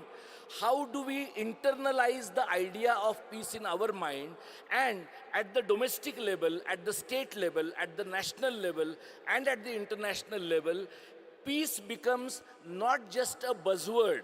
Peace becomes not just a jargon, but something we are basically able to grapple with. And therefore, if we are talking about esoteric notions like global peace, if we are talking about utopian notions like world peace, we need to understand that there has to be an idea of peace that is closer to us, closer to our house, maybe closer to the area that we are living with. So you cannot talk about global peace without talking about peace in Maharashtra, without talking about peace in India, without talking about peace in Manipur. So it is very good to basically have an advertorial campaign where we consider ourselves Vishwaguru and we say that our leader has stopped the war between Russia and Ukraine. and we come out with an advertorial campaign saying, war rukwa di papa, but beyond that discourse, we all need to move. If we are able to stop the war between Russia and Ukraine, so we should be able to stop the war between India and China, India and Pakistan, wars which are closer to us, and probably war in Manipur, or the battle in Manipur, which is very close to us. So we have to be a transparent society, we have to be a transparent polity, and because India plans to become Vishwaguru in the near future, we have to do something that the existing Vishwaguru, the United States, has been doing. We have to come out of those shackles, we have to come out of their shadow, we have to come out of their double standard and hypocrisy, and if we want to have a new version of peace, international security, and something that we want the world to understand, we will have to go back to our own roots. In the new education policy, we people are now talking about Indian knowledge system. But the Indian knowledge system, if we are very sincere about it, and if we want to internationalize the Indian knowledge system and try to tell the world that what you are speaking now about peace is something we have had from thousands of years ago, we must create a kind of new discourse of peace. We must create a kind of discourse, new discourse on healthy relationship in a multi-ethnic, multicultural society, because if India is able to manage peace within, then only we will be able to become torch bearers for the world in the near future to come. As far as the United Nations and the related bodies are concerned, whether they have succeeded, whether they have failed to a certain extent, that remains to be discussed. The question is, as Indians, as students who are actually studying now, and students who are more interested in their Instagram profiles than what is happening in Palestine or Gaza, or what is happening between Hamas and Hezbollah, we need to know that the individual identity has to somehow combine with the universal identity. And if we want that kind of camaraderie between the individual and the universal, we probably need to come out with our own myopic understanding of the self, our own myopic understanding of the collective self, and probably we need to think very clearly about what we are going to do with hyper-nationalism that has been narrated to us every day on prime time. What is happening in India is happening in South Asia, is happening in many developing countries. So if we want a more peaceful countries, rather than telling the world that their institutions need to be in place, we need to find out whether our own systems are in place, and whether we are capable of taking hold of the responsibility of leading the world in future. Thank you so much. Thank you so much, Dr. Deepak Pawar, for a very strong statement and sharing your mind with us. Dear audience, time to invite the next eminent speaker, Professor Ruzana, Head of the Department of Oriental and African Studies, People's Friendship University of Moscow, Russia. Please, I request ma'am to address the gathering, please. Thank you very much. First of all, I want to express my great gratitude to the organizers of this great meeting and conference. And it is a great honor to be here to share with you this joyful and peaceful. And I'm from Russia, and Russia and India, have a very long history of peaceful relationship and friendship. And it's rather, like a symbol that the university which I represent here, it's named People's Friendship University of Russia. And we have many students from India I have been during 20 years learning Sanskrit, Indian philosophy, and teach, and I'm representative of Indian culture in Russia. There are many monuments of Indian leaders and philosophers in Moscow, monuments of Mahatma Gandhi in the center of the Moscow, the square of Jawaharlal Nehru, etc. So I think that there are enough symbols to start, and it is, like frames of my speech. But first of all, I want, because I'm a historian of philosophy, my basic specialization, I want to remember some, historical symbols, historical meanings of very meaningful notions which are very important for peace in the world. And first and the most important is ahimsa.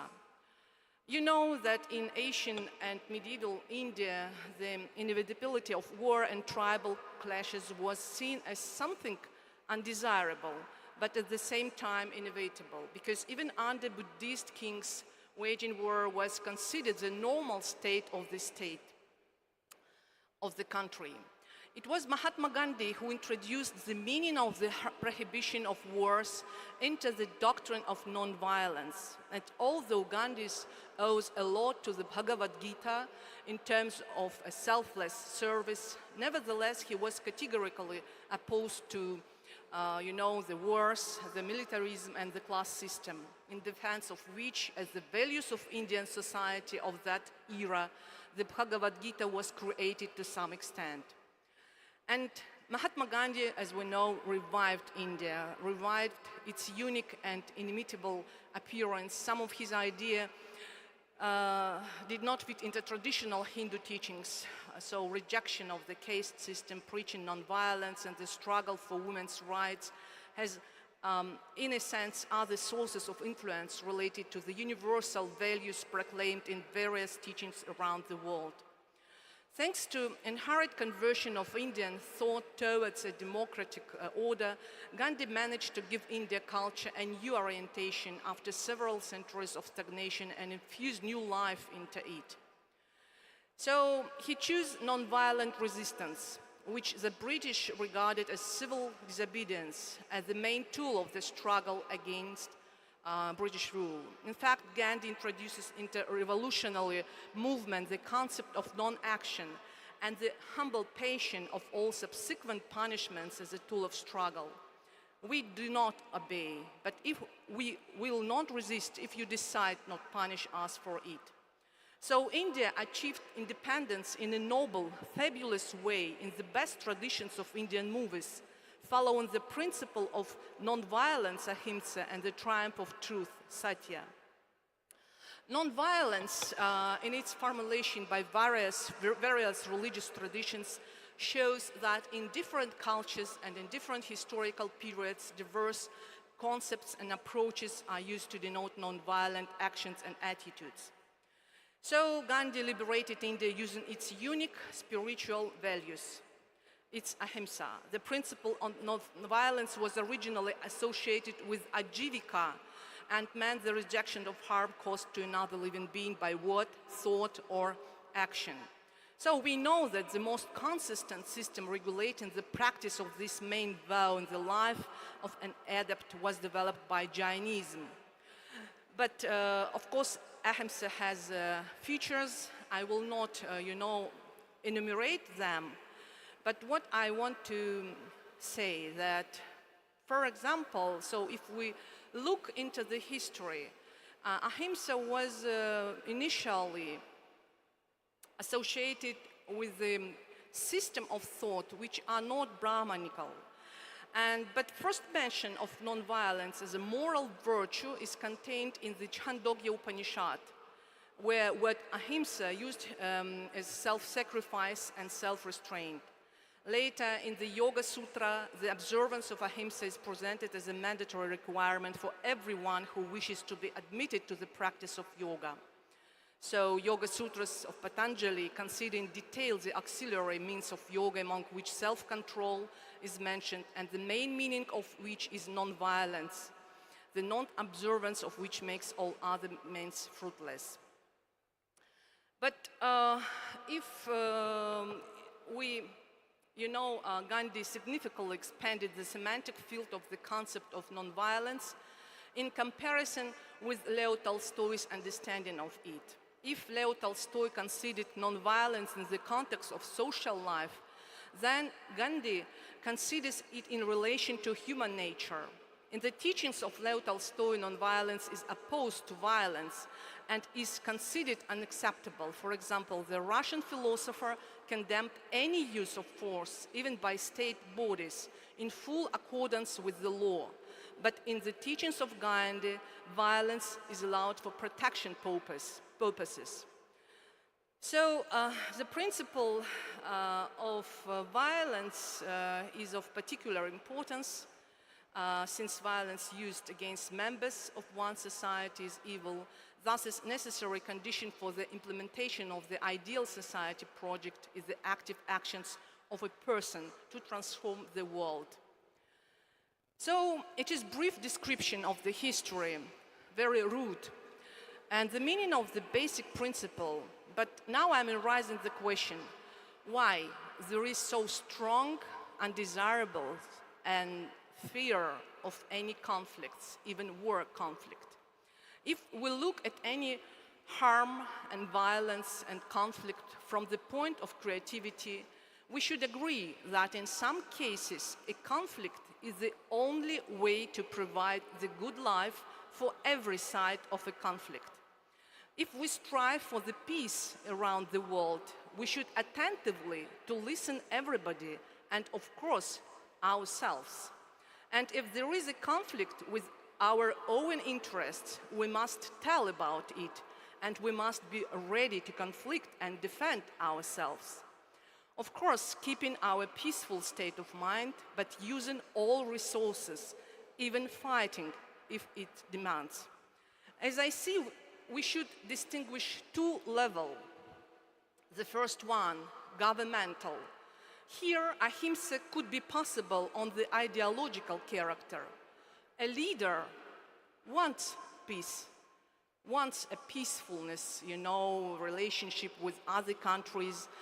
He wants peacefulness in his own country, but he also must to practice his dharma as a ruler.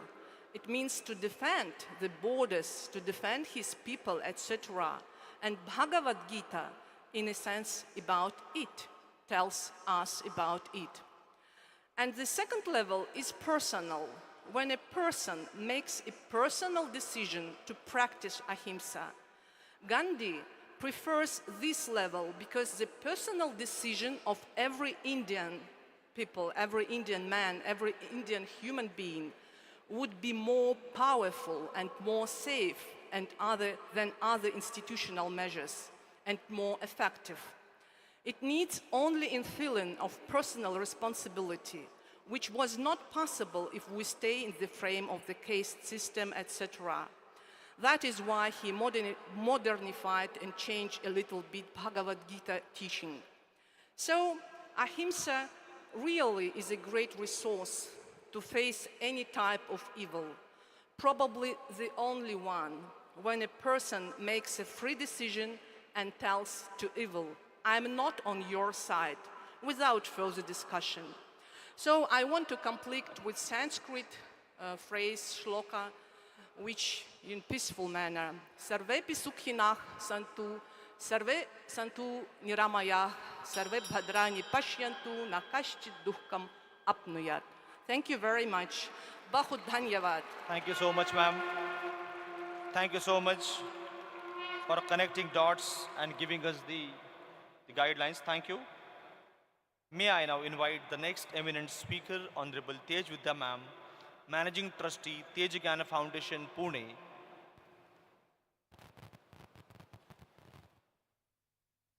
She's been working with Tejagana Foundation for the last 25 years and has been an impacting experience across 450 cities and 25 countries. Please put your hands together to welcome Honorable Tej Vidya Ma'am, Managing Trustee, Tejagyan Foundation, Pune.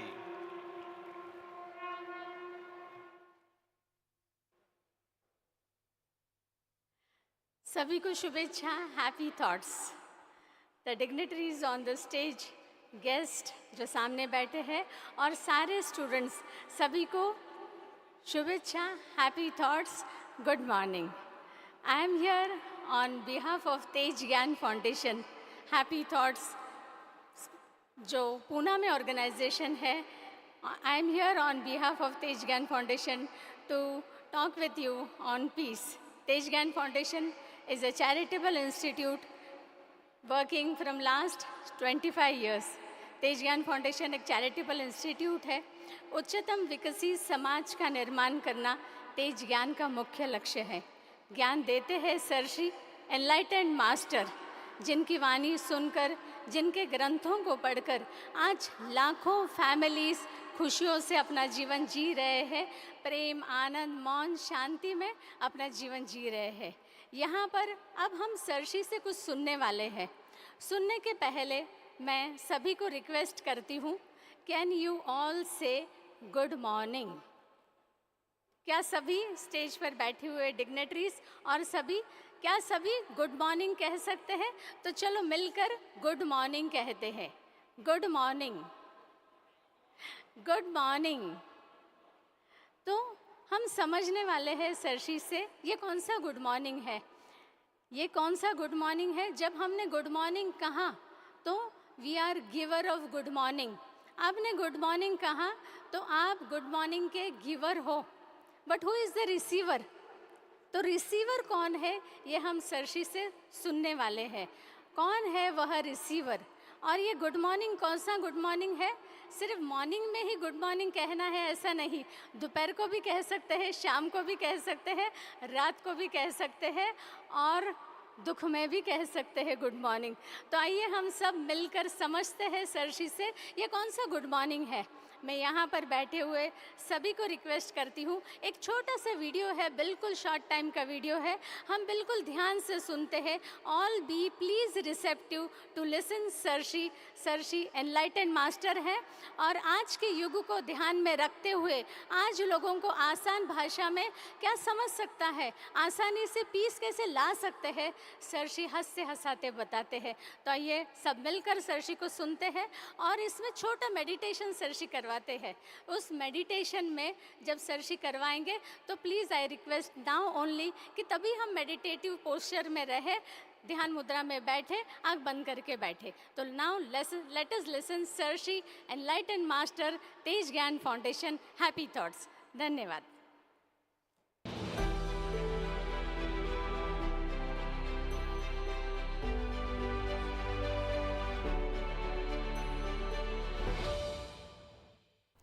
प्यारे खोजियों, आप सबको शुभेच्छा, happy thoughts. World peace लाना है ना, तो world peace, peace by peace, peace peace peace, टुकड़ा, एक एक टुकड़ा। फर्स्ट पीस क्या होगा? आंतरिक, अंदर से शांति मिली है क्या? एक इंसान ने अपने मित्र से कहा, फला पर्सन का बेटा गुम हो गया, मैंने सलाह दी तो मेरी पिटाई की। क्यों मारा? क्या सलाह दी? तो मैंने उसको सलाह दी कि गूगल पर सर्च करो। तो आंतरिक पीस गूगल पर सर्च मत करो।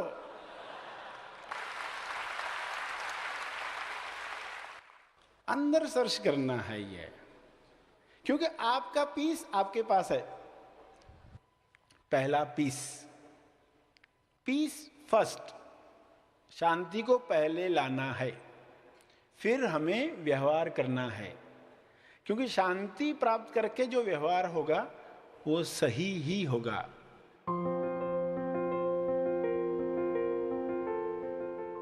क्योंकि लोगों की चेतना उठ गई तो सब होने ही वाला है। वरना लोग जो भी समस्याएं सुलझाना चाहते हैं, आतंकवाद की या ग्लोबल वार्मिंग की सुलझाना चाहते, या भुखमरी की, हजारों तरह की समस्याएं सुलझाने के लिए, पर्यावरण को ठीक रखने के लिए अलग अलग लोग कार्य कर रहे हैं। सभी समस्याएं सुलझ सकती अगर लोगों की चेतना उठे। तो हम इन सब बातों को समझते हुए हर टीचर, हर डॉक्टर, हर पेरेंट अगर ये करने लग जाए तो विश्व की चेतना उठ सकती है। लेफ्ट ब्रेन और राइट ब्रेन दोनों तरह के लोगों का रोल है, किसी को कम ज्यादा मत समझना। हिंदू, मुसलमान, सिख, ईसाई कोई अलग अलग है, सबका रोल है। सभी अलग दृष्टिकोण से उसी चीज को देख रहे, मगर हर एक अपने दृष्टिकोण को मनवाना चाहे तो क्या होगा? फिर तो झगड़ा ही होगा। नहीं, तुम मेरा दृष्टिकोण मानो।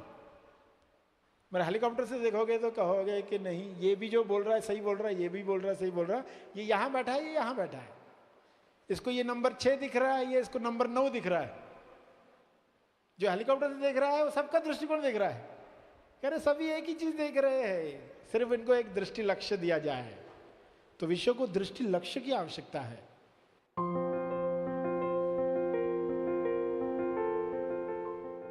कैसे ये पीस कार्य करे? एक इंसान जो यात्रा करता है उसको डर रहता है एक्सीडेंट का ऑलवेज। उसका डर कैसे जाता है? वह यात्रा के पहले 2 मिनट आंख बंद करके बैठता है, गुड मॉर्निंग पीस कहता है, और 2 मिनट के बाद अब पीस ही ड्राइविंग करेगा, पीस ही संभालेगा। और वो देखता है कि इस छोटे से कार्य से उसका डर समाप्त होता है, क्योंकि अब पीस कैसे काम करता है ये देखना है। तो प्रैक्टिस के साथ देखोगे कि वो नेक्स्ट समझ में आते जाएगा। तो जिस पीस से ये संसार निकला है वही उसको ठीक कर सकता। पीस को इनवाइट करने की आवश्यकता है, क्योंकि बहुत तरह की बातें जो दिख रही है सभी पीस ही चाहती है। पीस से कोई हमें देखे। तो कुछ लोग ये प्रयोग जरूर करें, जब भी लगे शोर बढ़ रहा है तुरंत आंख बंद करोगे, जहां आंख बंद करने की सुविधा नहीं आंख खुली में ही कहोगे गुड मॉर्निंग पीस। कुछ समझ में नहीं आ रहा है, कोई बात नहीं, गुड मॉर्निंग पीस। कंफ्यूजन लग रहा है, गुड मॉर्निंग पीस। समस्या दिखी नहीं कि आप कहते हो गुड मॉर्निंग पीस, यानी अभी पीस को काम करने देना है। 2 मिनट आंख बंद करके सिर्फ पीस को जगाते हैं। अब तुम ही ये कार्य करने वाले हो, और फिर आंख खोल के देखते हैं क्या होता है। तो आपको आश्चर्य होता है कि ऑटोमेटिक सुलझन दिखाई देती है।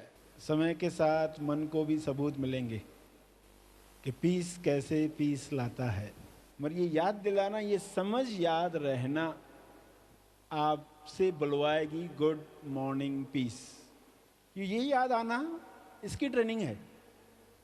तो थोड़ी देर आंख बंद करके देखो। सभी आंखें बंद रखें। आंख बंद रखते हुए जो विचार चल रहे हैं ये शोर हैं। शोर जब बंद होता है तो पीस को प्रकट होने का मौका मिलता है। पीस कहीं गया नहीं। तो इस वक्त आपकी उपस्थिति कैसी हो ताकि पीस प्रकट हो। बच्चा जब कई सारे खिलौनों के साथ कमरे में खेल रहा है तो कुछ खिलौने टूट गए हैं, कुछ बिखरे हैं, चारों तरफ कपड़े, खिलौने, स्कूल का बैग, पुस्तकें, रंग, ब्रश, पेन, कोई तारतम्य नहीं। मगर जब बच्चा सो जाता है तो माँ आकर उन सब चीज़ों को ठीक कर देती है। बच्चे ने क्या मदद की? बच्चे ने चुप होकर सोकर मदद की। आपको भी वही करना है। आपके जीवन की समस्याएं देखो, रिश्तों में, स्वास्थ्य में, पैसों की, पड़ोसियों की, देश की बिखरी हुई समस्याएं जीवन के हर आयाम पर पीस आ जाए। पीस को पीस पर काम करने देता हूं। तो इस ध्यान में समझ को रखते हुए अपने अंदर जाएंगे। विचारों के पीछे जो पीस है उसे कहेंगे गुड मॉर्निंग, और फिर चुप हो जाना है।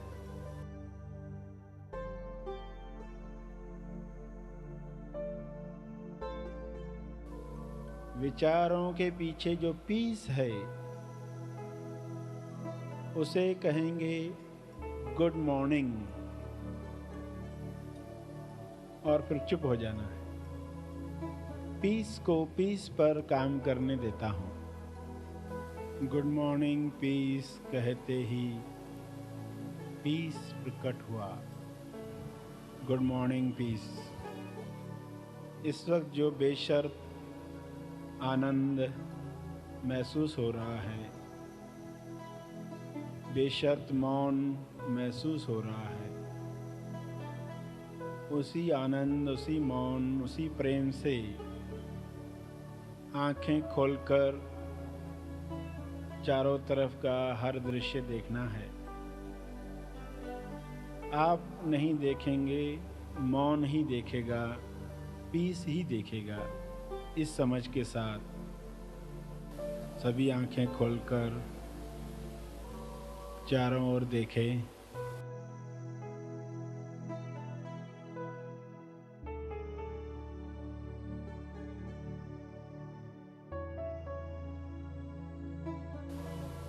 वर्ल्ड को देखें।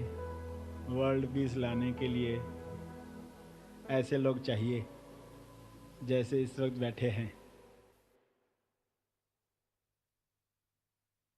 यस, सभी आंखें खोलते हैं। Good morning. तो ये कौन सा मॉर्निंग है?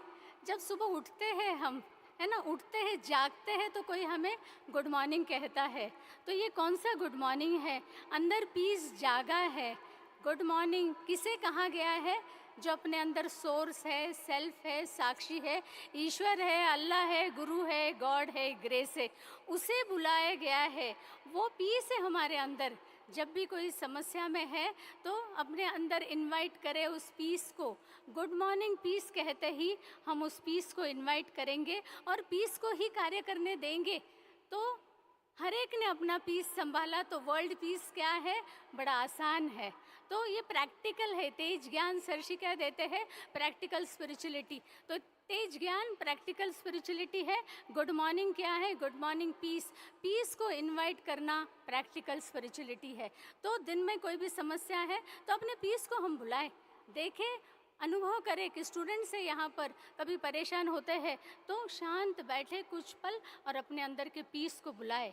क्योंकि आज हुआ क्या है? आज पीस खो गया है। उसके मुख्य कारण यह भी है क्योंकि पॉज ख़त्म हुआ है। आज हमें दो शब्द मिलने वाले हैं क्योंकि सरशी क्या कहते हैं? आज विश्व को नए धर्म की ज़रूरत नहीं है, आज एक ऐसे धागे की ज़रूरत है जो सभी धर्मों को जोड़ती है। और वो धागा कौन सा है? Understanding of peace. पीस को अंडरस्टैंड करने का वो धागा है जो सभी धर्मों को जोड़ता है। आज पीस क्या है? सोर्स है, सेल्फ है, साक्षी, ये सभी धर्मों के लिए एक ही है। तो let us invite peace from within, उसी को हम इनवाइट करते हैं। आज यहाँ पर हम दो वर्ड्स लेकर जाएंगे। दो कौन से वर्ड है? एक गुड मॉर्निंग पीस है जिसके साथ हम पीस, गुड मॉर्निंग पीस कहेंगे, और दूसरा एक है कि पॉज। आज सबसे बड़ा प्रॉब्लम क्या है कि लोगों के जीवन में पॉज ख़त्म हुआ है। कोरोना आया तो पता तो चला कि कोरोना जैसी समस्या आई है, मगर आज पीस ख़त्म हो गया है, पॉज ख़त्म हो गया है। लोग जानते नहीं है pause is the biggest problem, कि पॉज ख़त्म होने के वजह से पीस ख़त्म हुआ है। कहाँ पॉज ख़त्म हुआ है? कि काम ख़त्म हो गया, कि हमने मोबाइल ले लिया हाथ में। तो रुको थोड़ा, कि थोड़ा रुको, उसमें पॉज डालो, वो पॉज ही पीस है। सब ने अपना पॉज डाला तो पीस अपने आप आएगा। जब भी हमने काम ख़त्म किया तो थोड़ा रुको। I thank my master for putting us a habit of putting pause in our lifes. कि एक पॉज डालने की हैबिट हर घंटे में 1 मिनट, 1:01, 2:02, मैजिकल टाइम सरशी ने हम सब में अंदर डाला है कि उस समय रुको थोड़ा और पॉज लो। तो मोबाइल के इस भीड़ भाड़ में हम जानते ही नहीं है कि विश्व में बड़ी समस्या आ चुकी है कि लोगों ने पॉज ही ख़त्म कर दिया है। कुछ हुआ नहीं तो हमने मोबाइल को लेना शुरू कर दिया है।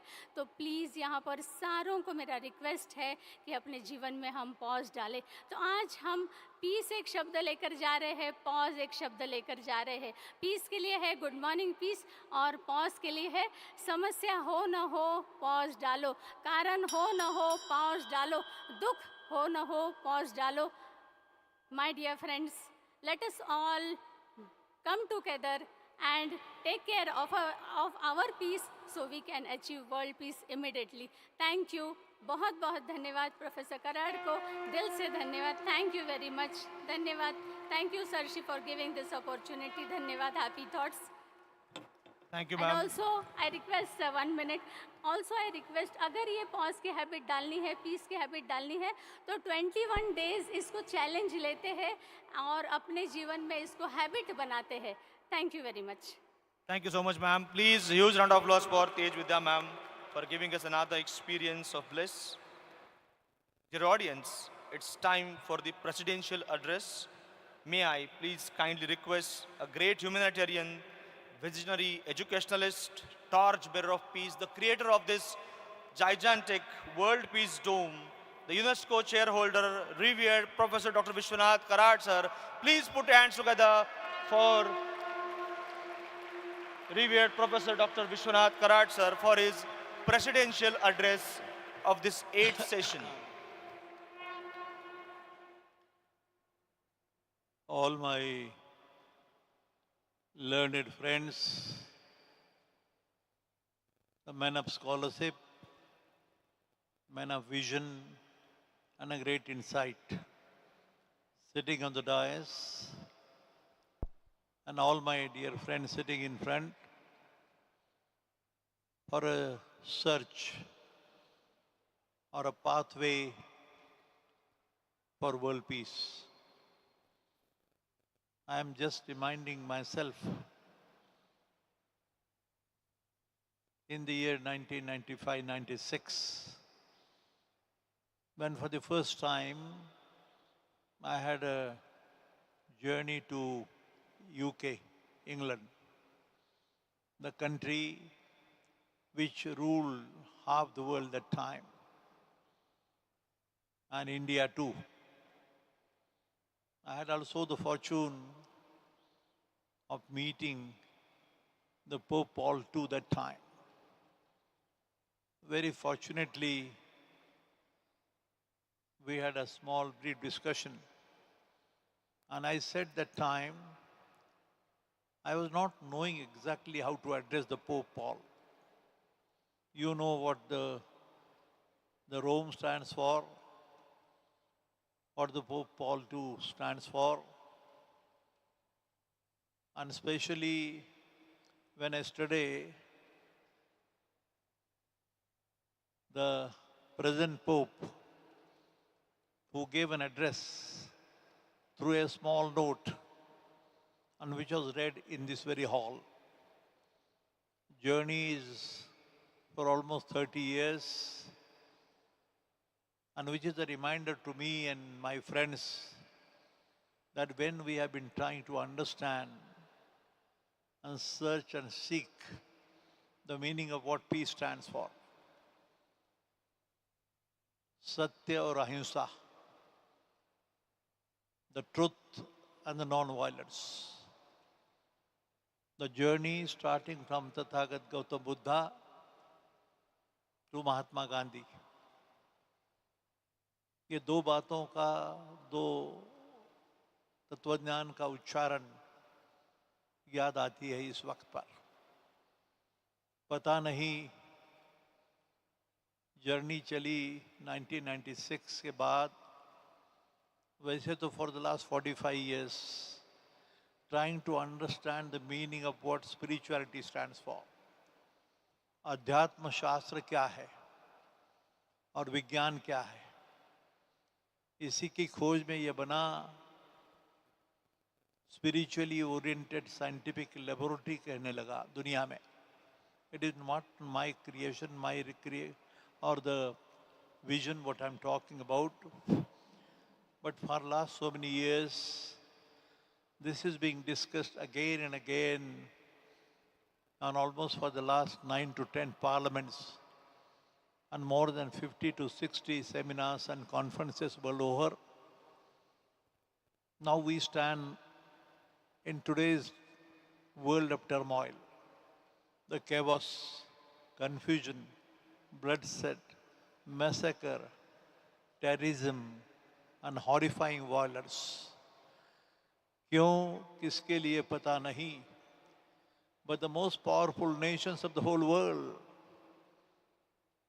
the members who are the members of the Security Council, security for whom and for what purpose? And those Security Council members are possibly having a clash among themselves. The United Nations or the UNESCO, पता नहीं क्यों चुप है. ये स्थिति जो देखो, मुझसे ज़्यादा आप ज़्यादा जानकार है कि वर्ल्ड ओवर अभी कहा गया मेरे भाइयों ने,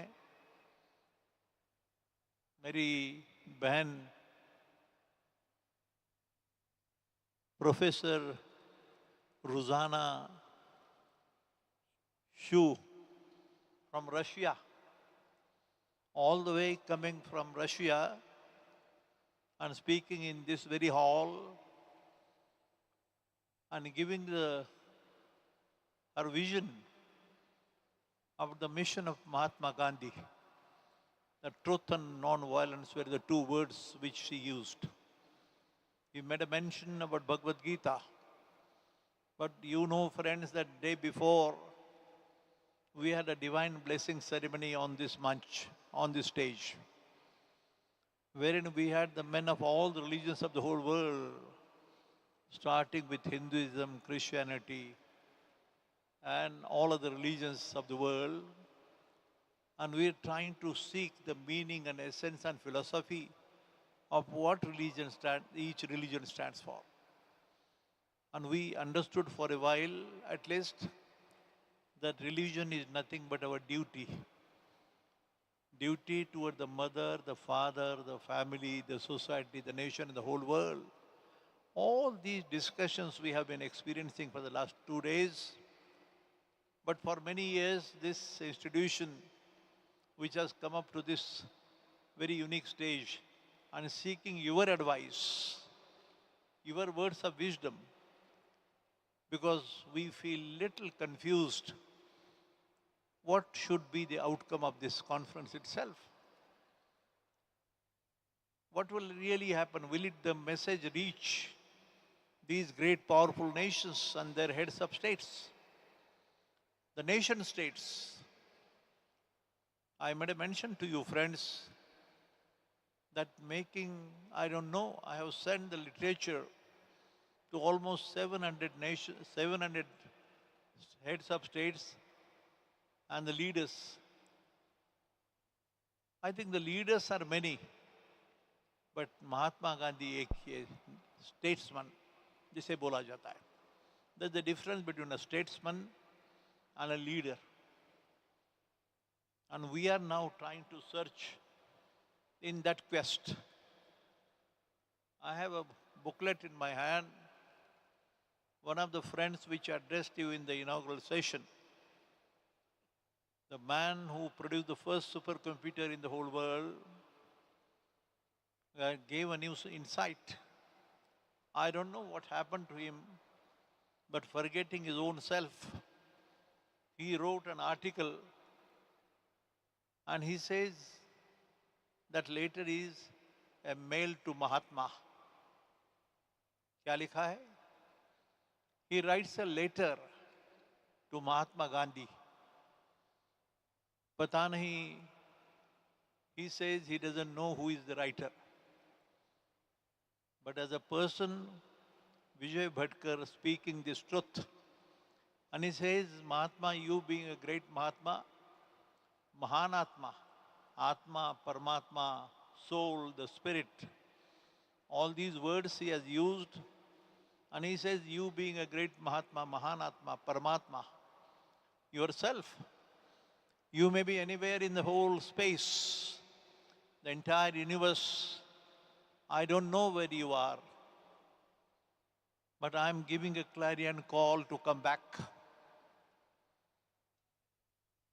and show the pathway to the whole entire humanity, how and what way to live and what way not to live. इसी की खोज में यह खत लिखा है, बड़ा सुंदर है, आप पढ़ने की कोशिश करो, सबको दिया जाएगा. लेकिन as I see that this parliament which we have been trying to understand ourselves, we are not to preach or teach anybody. We are here to learn and understand our duty, understand the real nature of the universe, the laws of the nature. यह शक क्यों है भाई?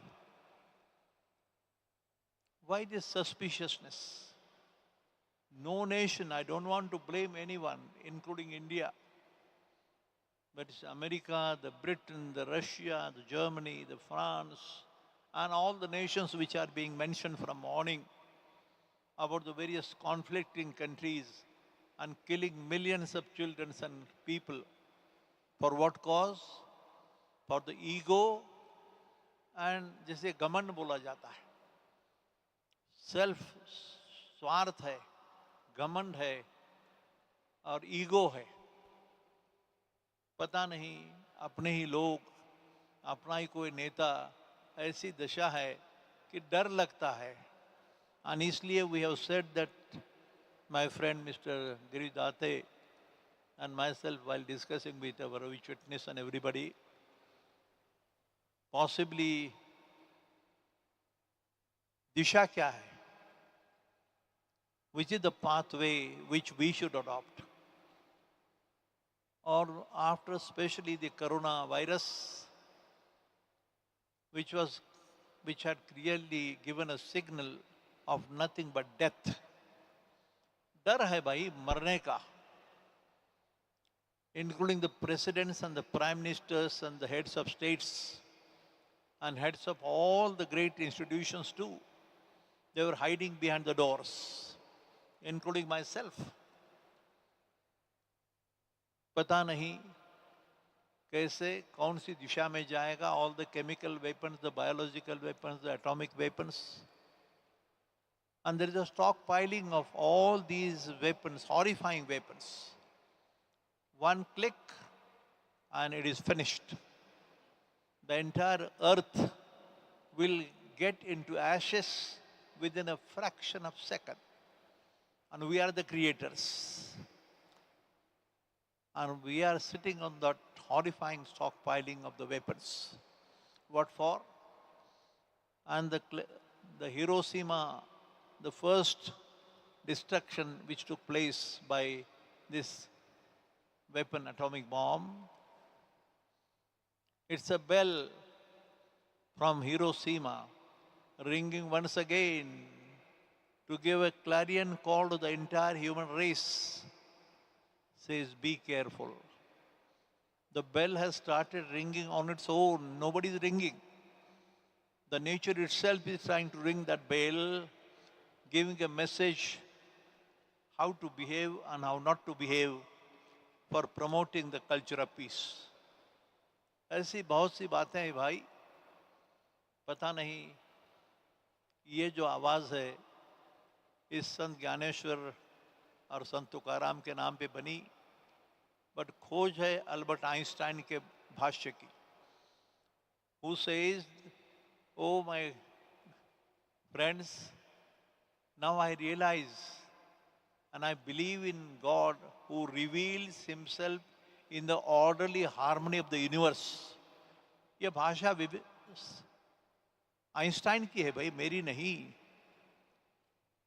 और यही भाषा है जो दिशा दिखाती है कि you should start. Afternoon we have a session on Om and Genome. What is consciousness? What is reality?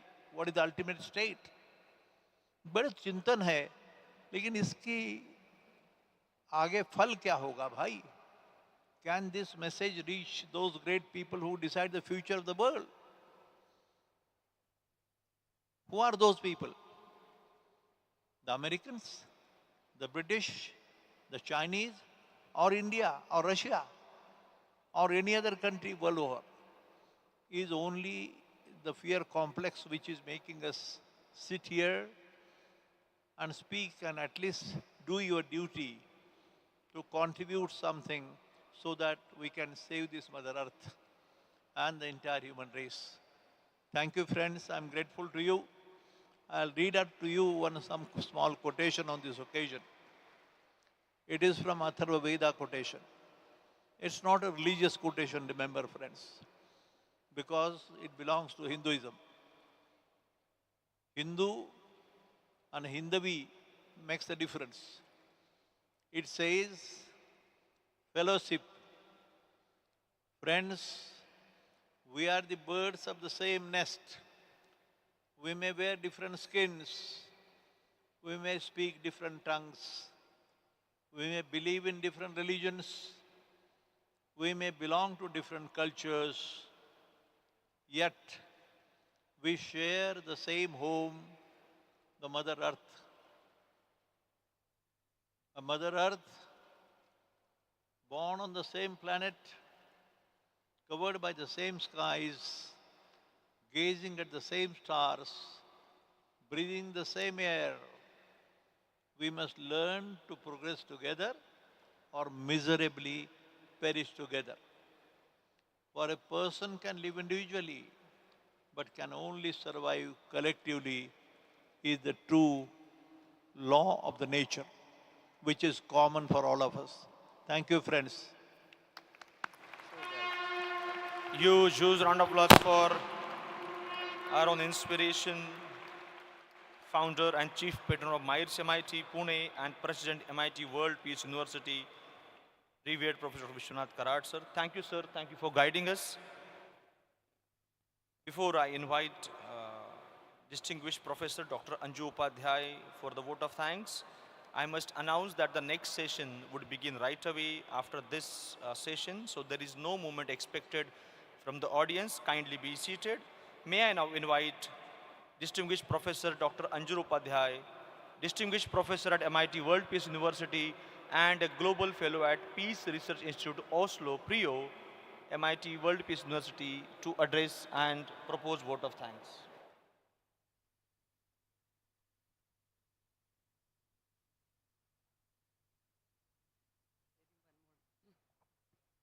Thank you very much, Dr. Gadekar. After listening to the revered founder of this wonderful institution, one is so lost in the wonderful ideas that a very routine thing like extending a vote of thanks looks kind of mundane.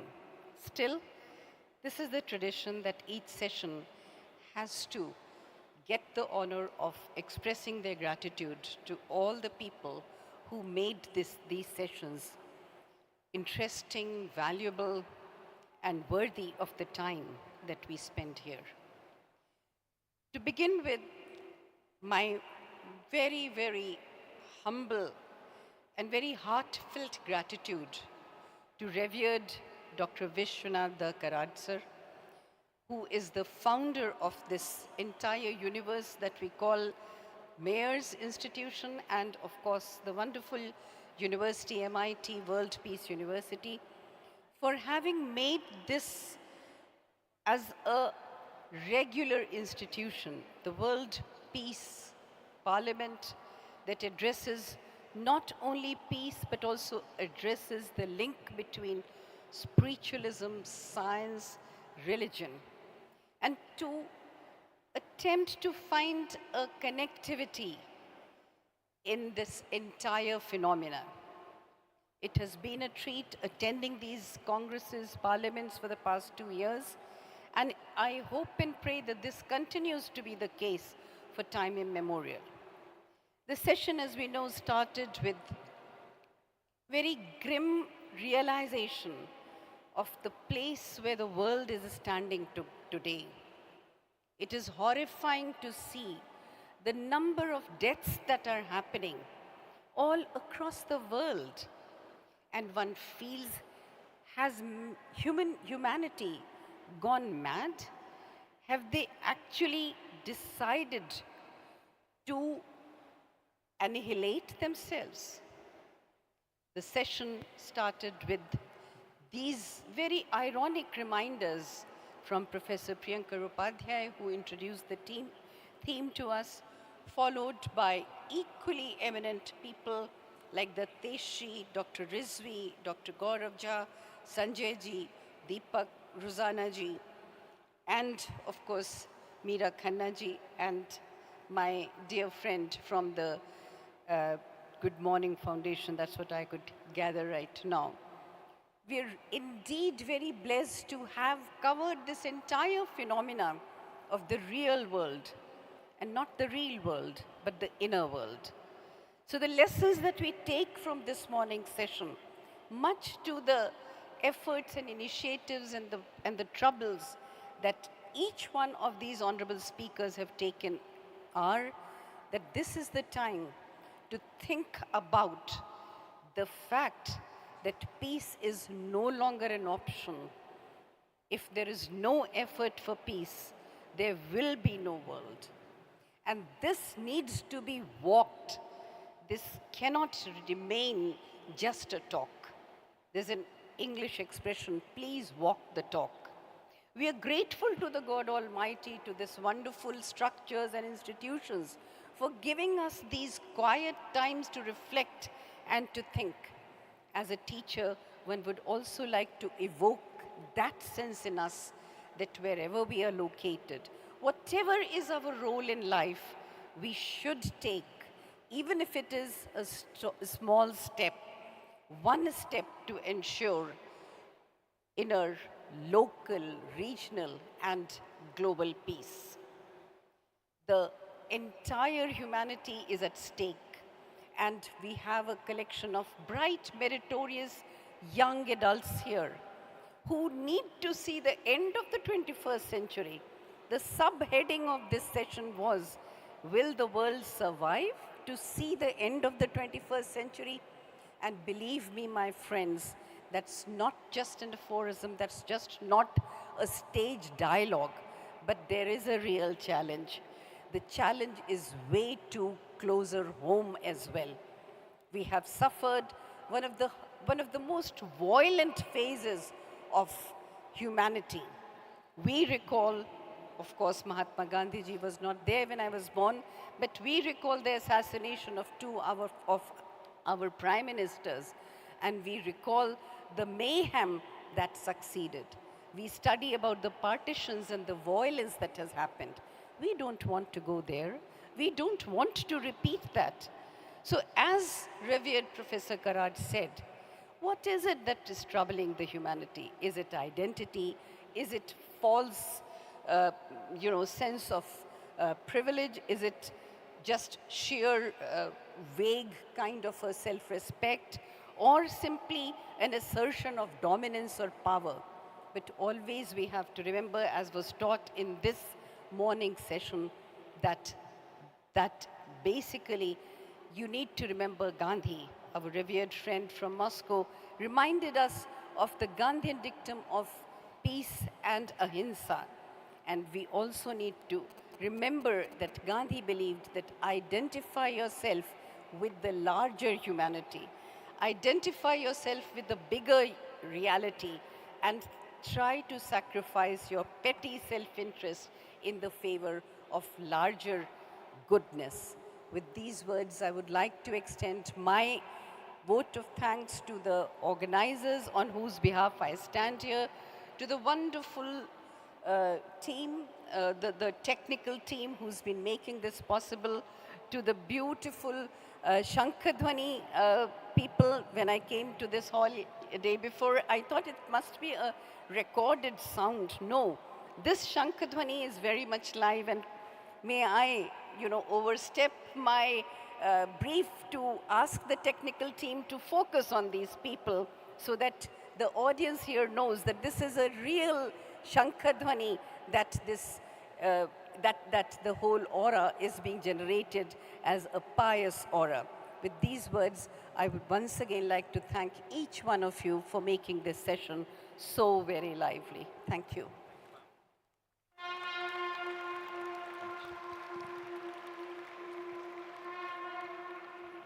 Thank you, ma'am. Thank you for proposing vote of thanks. May I request all the dignitaries to kindly rise for a group photograph.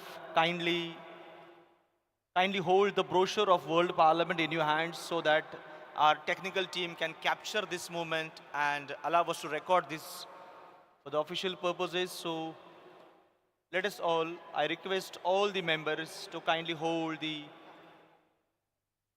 brochure of the World Parliament.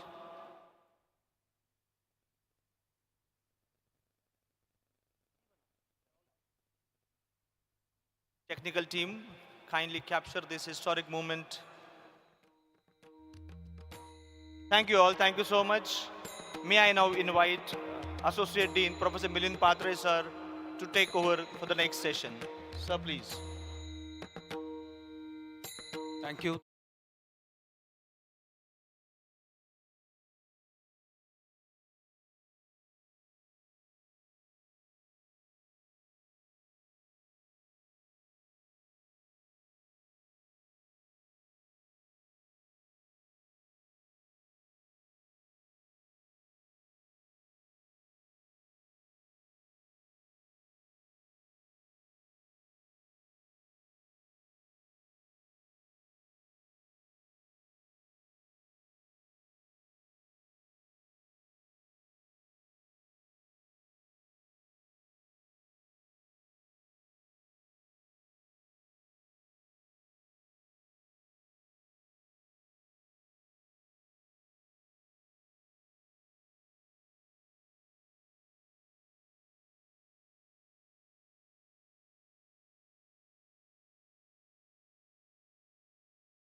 9 of the 10th World Parliament of Science, Spirituality, Religion and Philosophy.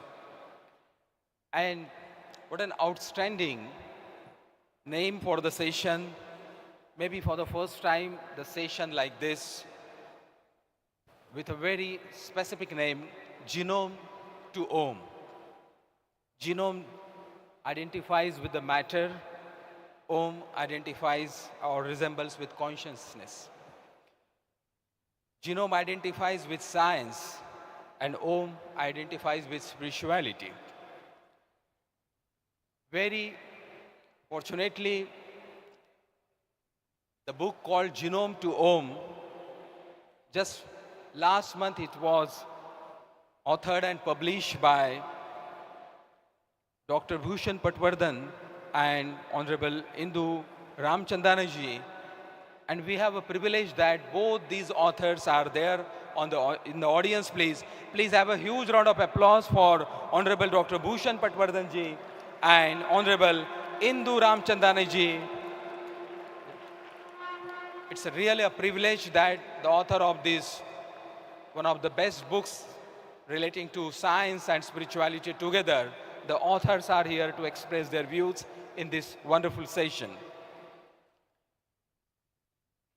We have so many other distinguished guests in the audience today.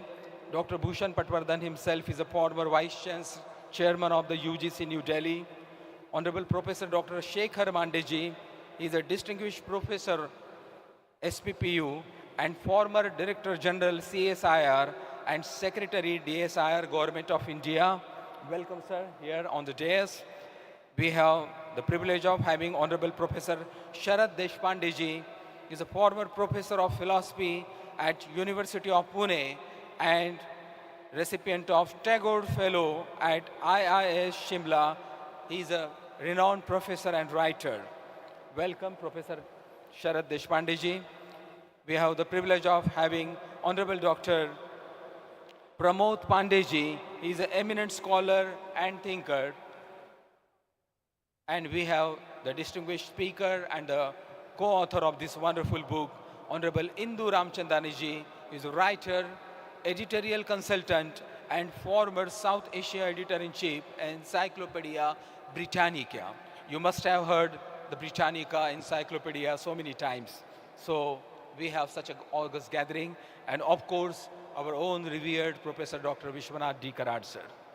Friends, let me tell you that Genome to Om, evolving journey of modern science to meta-science, and our revered Professor Dr. Vishwanath Karad, sir, always believed in the mesmerizing statement of Swami Vivekananda, which altered the journey of his life, the union of science and spirituality.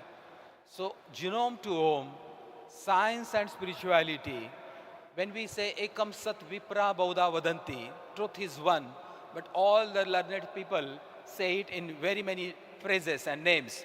Same is the case here also, Genome to Om, or union of science and spirituality. And on the top of that, the greatest scientist of the world, probably Dr. Albert Einstein, when he made E equal to mc square, the formula, the equation which revolutionized the whole world, and revered Professor Dr. Vishwanath Karad, sir, went a step ahead and made a formula which represents not only the scientific component, but the spiritual mystic component also. Sir said, with the Albert Einstein equation of E equal to mc square, sir added, Om tends to E equal to mc square, that everything that there is, exists, is all represents in the Om. As Einstein said, it represents in the universal energy. And so this session is going to have a treat for all those scientific mindset, as well as all those professing religion as the basis entity of this world. To get the overall idea of the session, may I request my technical team to play the themes video of this session.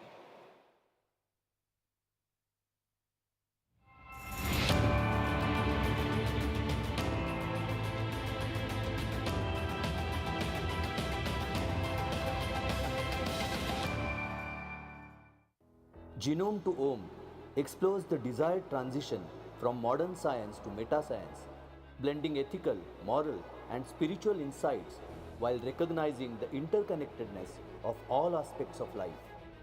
It emphasizes a holistic scientific approach, talking of the marvels of science and technology and the consequent perils that have engulfed all living beings and the planet itself. The wonders of the cosmos, life's origin, and most of all, the goal and purpose of life's journey.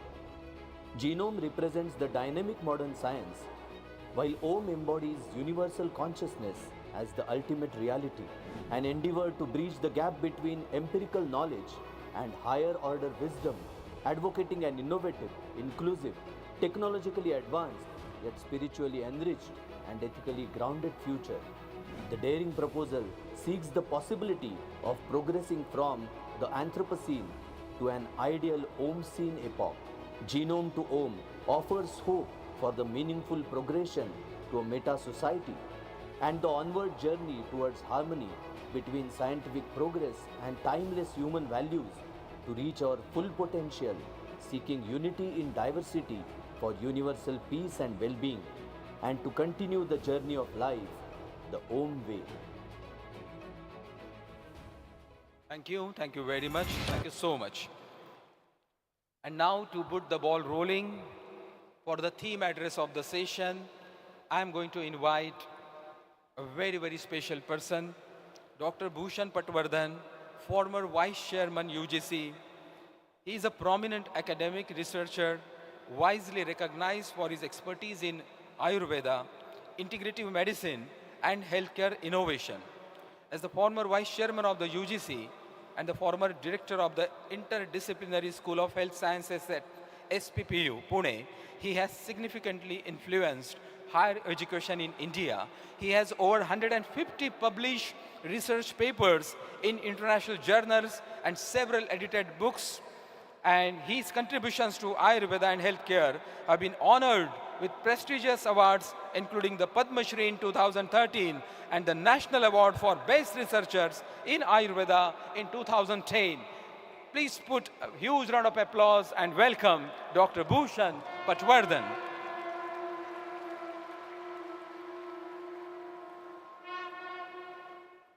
Thank you very much.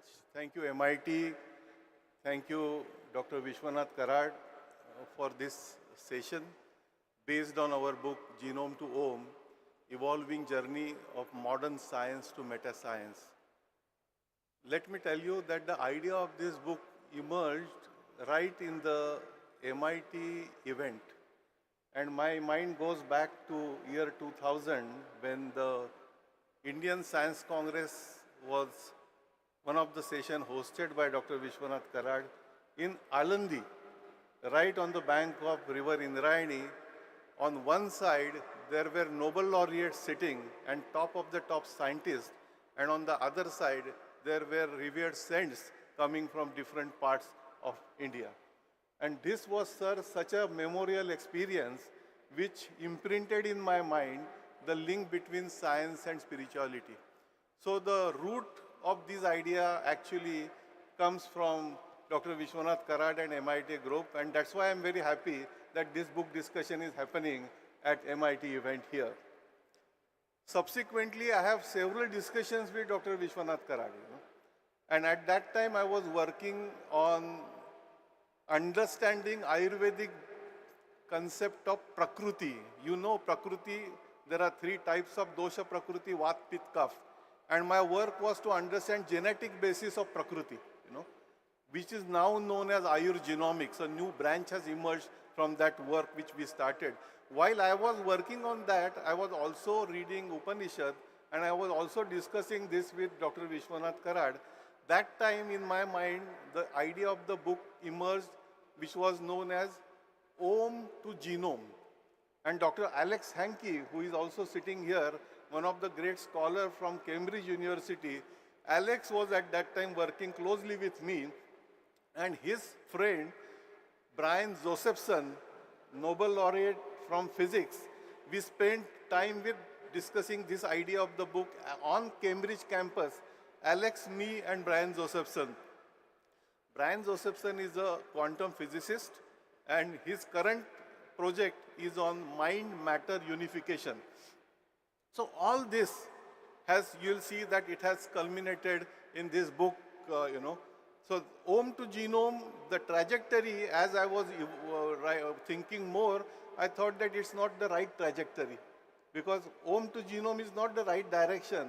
Dr. Karat, you also said that time, that finally science will have to come to spirituality. So we changed the title and now it is Genome to Om because while modern science has made so much of progress, most of that technological developments have been for our own greed, to satisfy our own ego, for more and more profits, and not that much for benefit of people, well-being, universal well-being, or for nature for that matter.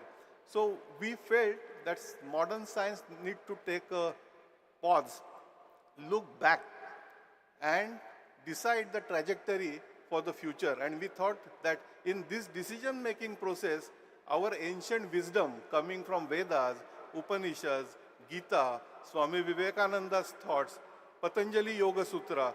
So these are the basic resources which we have used. But we have tried to present it to the audience based on the contemporary manner using science as the basis. More about the book, my co-author, Dr. Indu Ramchandani, will talk about, so I will not go into the book and its structure and its chapter-wise evolution, which you yourself will be able to read and join. But essentially, we are talking about, in our Jnana Parampara, there is something like Gyan, which is more about information and knowledge. Then comes Vigyan, which is Vishesha Gyan, which you can connect it with modern science or genomics or genome for this purpose, book purpose. But there is something else because Vijnan or science believes in what we can measure. But there are several things which we cannot measure. Anubhav and Anubhuti. What is the difference in this? Scientific experimentation and experiences. How do you really understand that and comprehend? What do you mean by mind? Where is that mind? What is the consciousness? All these are searching questions. So this book presents more questions, but enough information for you to discover your own answers. We are not giving any answers in this book, but we are trying to empower you to find answers for these searching questions. So Gyan, Vijnan, and Vijnan to Pragyan, Prajnanam Brahmaha. Taittiriya Upanishad says Prajnanam Brahmaha. So we ask this question, what is this Prajnanam Brahma? And you will see that in this book, there is an excellent confluence of modern science, high-tech technology, like artificial intelligence and machine learning or CRISPR technology on one side, to evolution completely, what is life, till we are saying that this Anthropocene needs to get directed to what we call it as Om Scene. Om Scene is from living from the modern society towards a meta society, which is for the larger well-being, and the motto of MIT for Vishwa Shanti.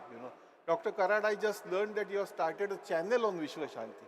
I must compliment you that I know from where you have started and from where you have come. A big applaud for your entire correction. Thank you. Kudos to you. Thank you very much. Thank you so much for this wonderful introduction. I think the applause should have been quite big. Please put a big round of applause for none other than the former UGC chairman, Dr. Bhushan Patwardhanji. Yes, Dr. Vishwanath Karat Sahab's work. If you see this magnificent hall, how can you see the Om? I think you take a moment to see the walls, the beautiful walls all around you, and see the symbol, the Om. Just soak into it, I think. Just understand that they are there not because they are only symbols, but they are the essence of all our being, all that there is, all cosmic energy that ever was, is, and will ever be. Dr. Patraji, I just wanted to add one thing. I forgot to mention, because the whole book idea and mentoring has come from Dr. Vishwanath Karat, the first 1,000 copies of this book have been dedicated to Dr. Vishwanath Karat. And on the first page of that book, we have given our tribute to what creations of Dr. Vishwanath Karan. Thank you. Absolute pleasure. Thank you. Thank you so much for that. And what a confluence between the science and the spirituality. Well, today we have the feast of, as I said earlier, a very highly calibered person in the field of both the realms, understanding both the scientific as well as spiritual component. Our next guest speaker is Professor Shekhar C. Mande, who is a distinguished structural and computational biologist who has made a significant contribution to the field of science both in India and internationally. Currently, he is a distinguished professor at SPPU. He previously held the prestigious position of Director General of the Council of Scientific and Industrial Research, CSIR, and Secretary of the Department of Scientific and Industrial Research, Government of India. Currently, he chairs the Government Board of National Council of Science Museums, and Professor Mande has been the recipient of numerous awards, including the prestigious, very, very prestigious Shanti Swarup Bhatnagar Prize for Science and Technology, the Bharat Asmita Award from MIT WPU, and the H.K. Firodia Vinjan Bhushan Award, and the Aryabhatta Medal for the Indian National Science Academy, and many, many more I can't read. So please put a huge round of applause and welcome Professor Shekhar Mande ji. बहुत बहुत धन्यवाद।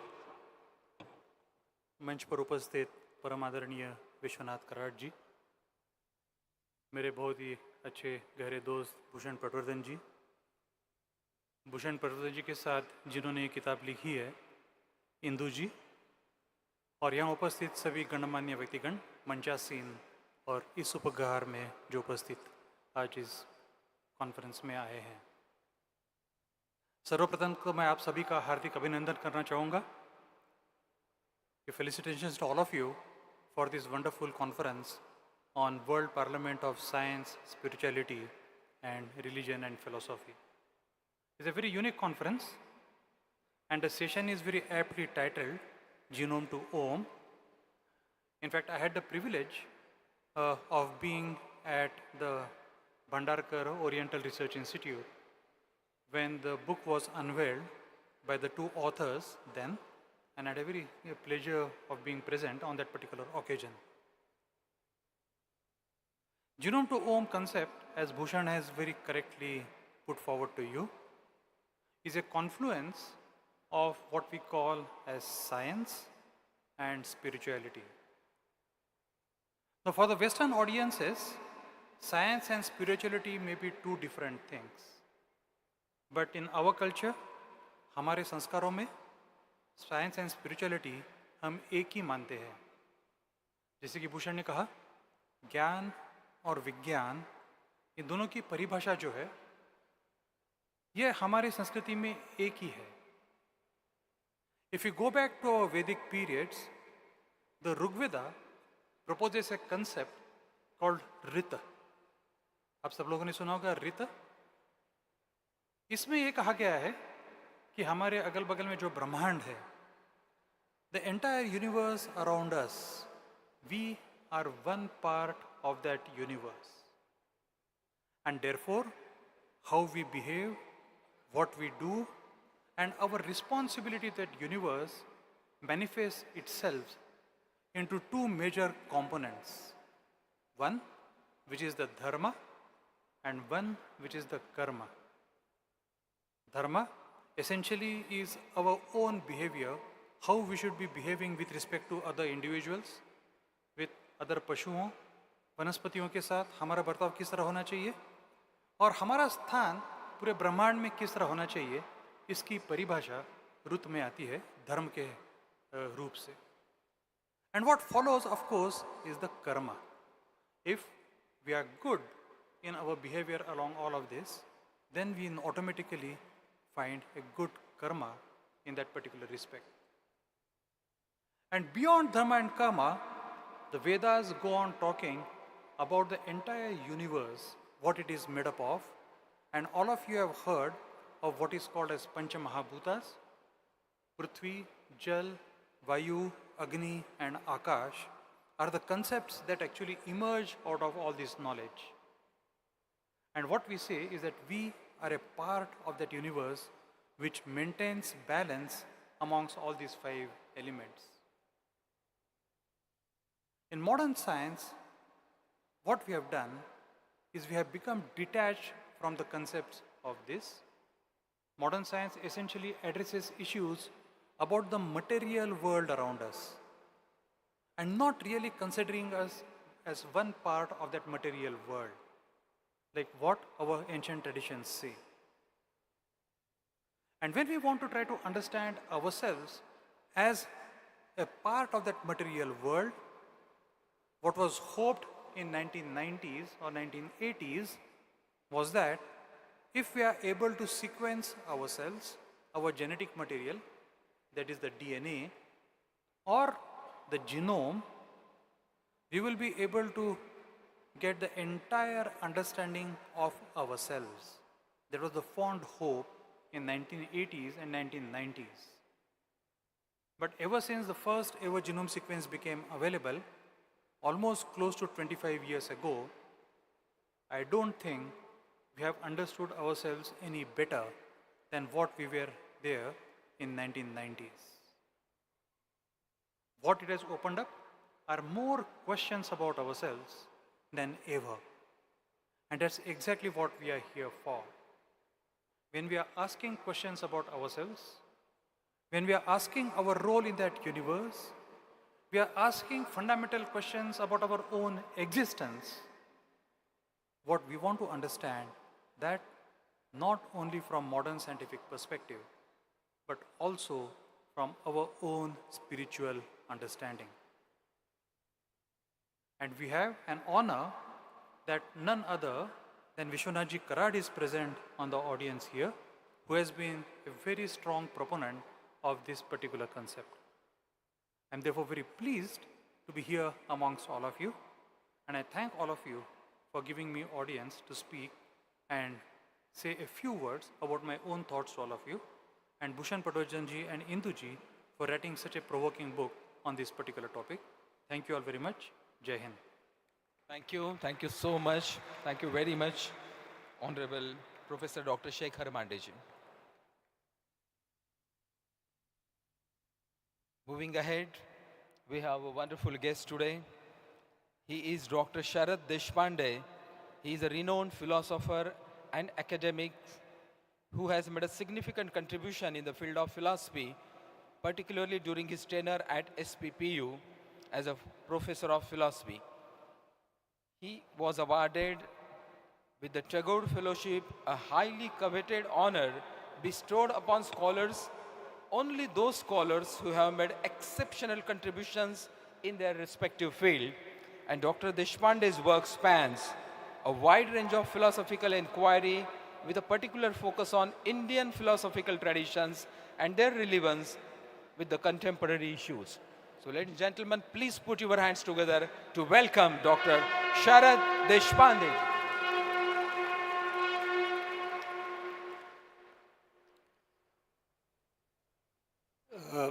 Revered Dr. Vishwanath Dada Kararji, the panelists on the dais, and the audience, which is patiently waiting for hearing some thoughts from the panelists on this stage.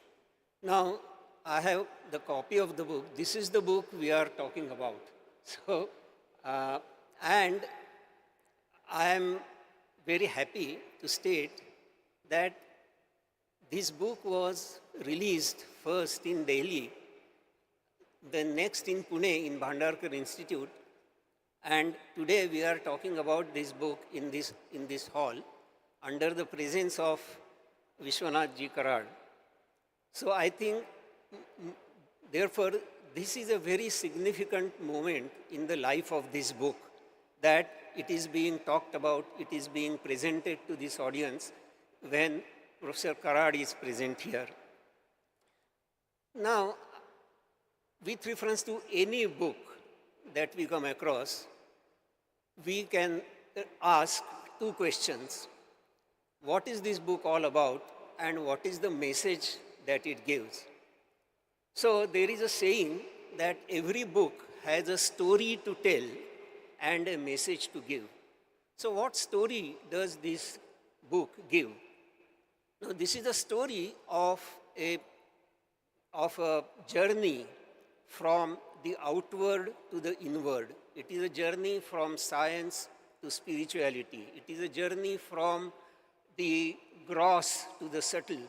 And this is a journey from the experiences, the perils, the atrocious experiences of the ill effects of the wrong use of science towards the universal well-being, which can be attained only through the inwardness of man.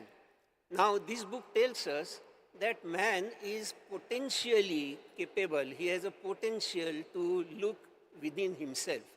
If man had not this capacity, if man was not able to look within himself, he would not have aspired for the higher goals in life. He would not have aspired for the universal well-being. He would not have aspired for, or he would not have said what Sant Jnaneshwar has said about the whole humanity. So this book emphasizes on this potential nature of human being, and human being which one realizes only going through the development of science. Now, there was a mention of Indian philosophy by this previous speaker. Now, we may not know, but it is the fact that every book written in Indian tradition, whether it is a book on Arthashastra, whether it is a book on Nyaya or philosophy, or even Kama Sutra, every book begins with the invocation that this inquiry is for the well-being of man. So this is something which distinguishes Indian approach to science. Science is a tool. Science is for the well-being of man, and therefore, a person from India would look at science, would understand the limitation of science, would understand that science is a two-edged sword. So it depends on man which side of the sword is to be used and which side of the sword not to be used. Now this book, if one asks me what is there in this book, I will say what is not there in this book. There is everything in this book. So there is a very long and very good historical account of all the developments in science, and it's very naturally, it's very mutually seeps into the Indian side of looking at science. So I would say that this book is a sort of a compendium, and it gives scope to everyone.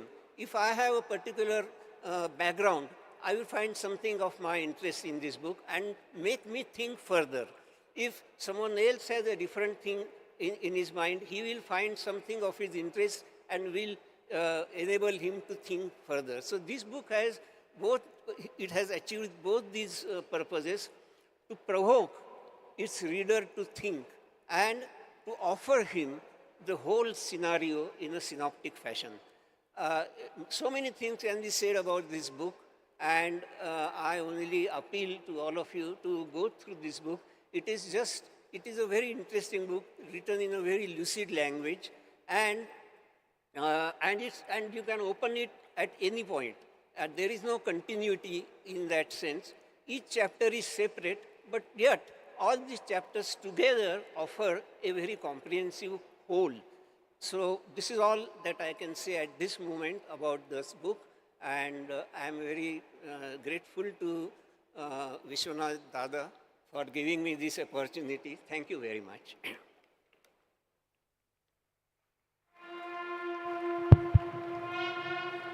Thank you, sir, for this wonderful message, from gross to subtle, from macrocosm to macrocosm, from outer to inner. Friends, probably here many of my learned students may not know what is the meaning of philosophy.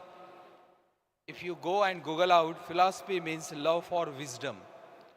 And hence, when we say a professor of philosophy, it doesn't mean theorization. It means he has a tremendous love for wisdom that there is, and they are bringing that wisdom of their lifetime towards you in this small span of 8 to 10 minutes. Thank you so much, sir. Next, I would like to invite our next guest speaker. He is Honorable Pramod Pandeyji. He is an eminent scholar and thinker. He is a distinguished linguist and academician, currently serving as the Vice Chancellor and Director of Deccan College of Postgraduate and Research Institute in Pune. He expertises in the areas like phonetics, phonology, and Indian languages, and contributed significantly to the study of Indic languages. And he is the recipient of prestigious fellowships such as Rockefeller Foundation Fellowship, Linguistic Institution Foundation Fellowship at Stanford University, and also he is a visiting professor at institutions like CNRS, Paris, University of Frankfurt, and many other international universities. So please put your hands together and welcome Honorable Pramod Pandeyji.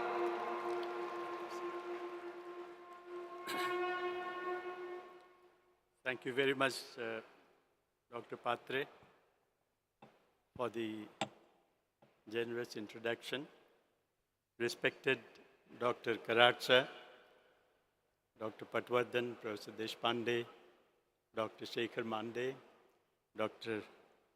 Professor Alex Enki, Induji, and distinguished guests in the audience and dear students.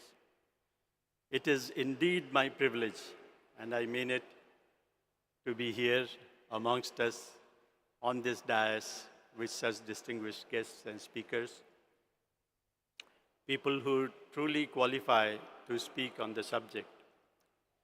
My own qualifications are not so good, except that I'm interested in cognition, and I have been a practitioner of meditation for about 35 years and have benefited a great deal from it.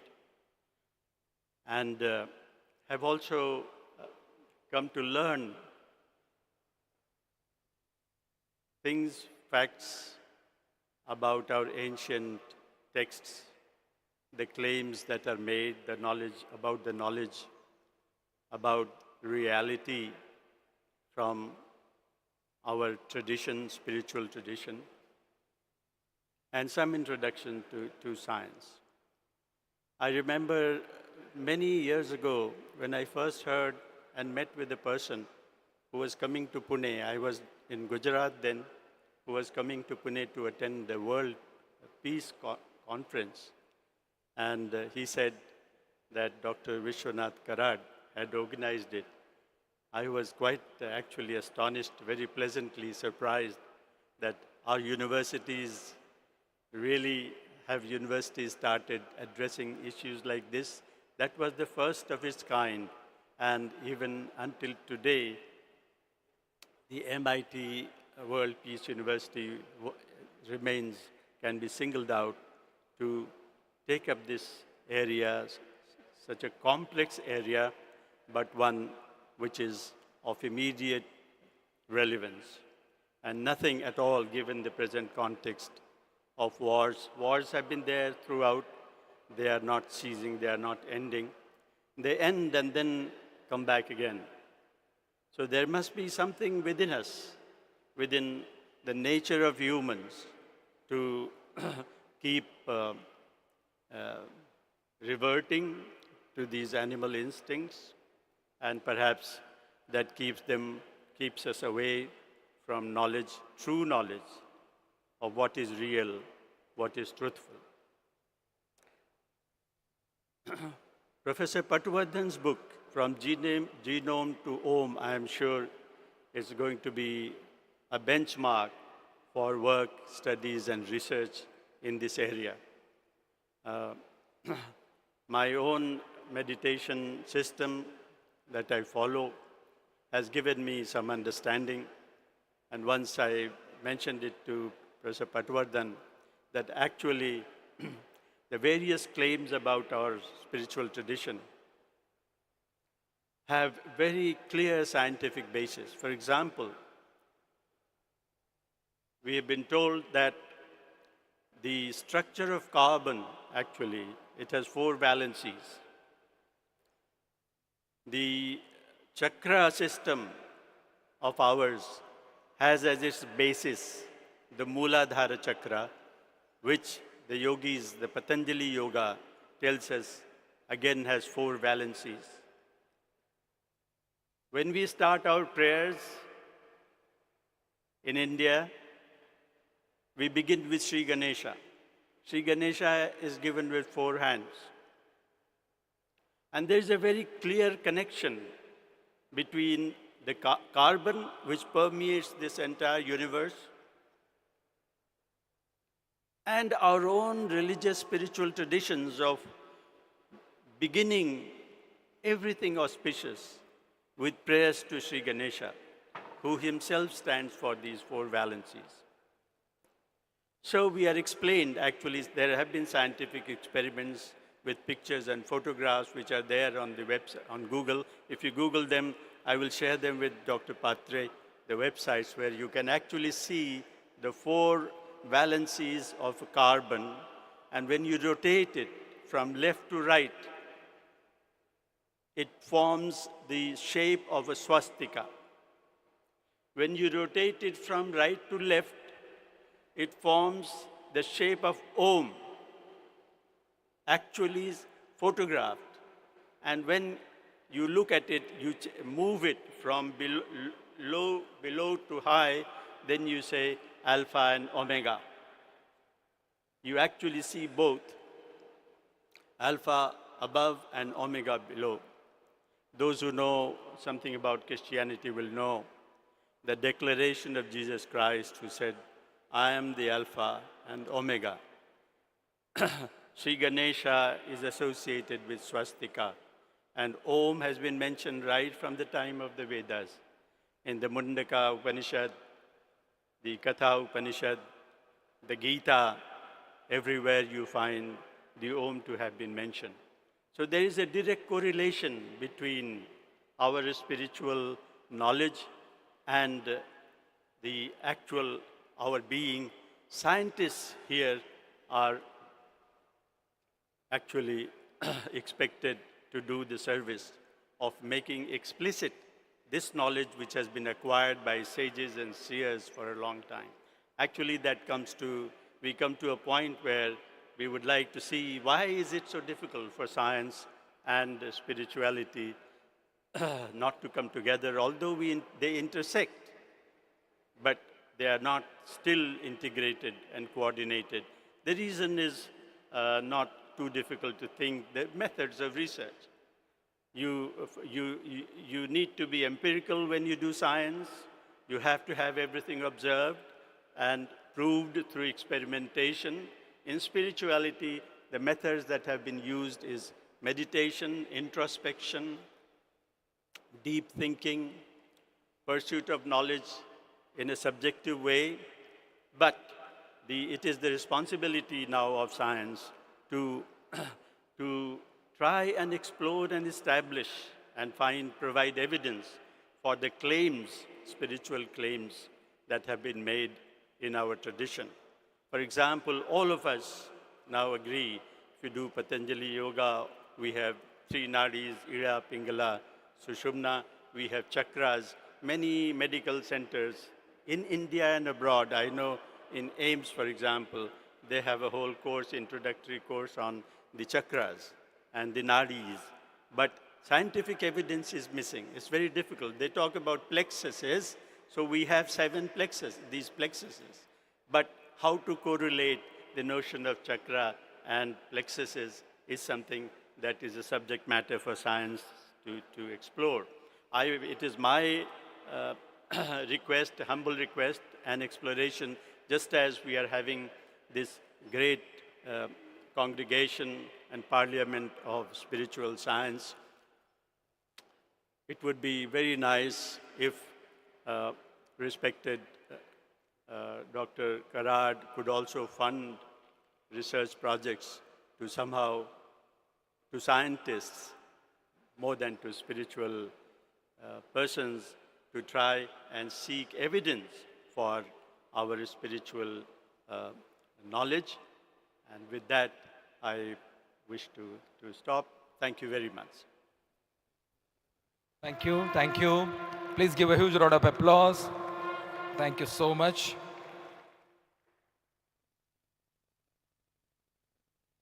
Friends, as we move ahead, and before we invite for the presidential speech, we have a wonderful guest, the co-author for this wonderful book, Genome to Om. And when I heard ma'am for the first time during the inaugural, it was absolutely a feast.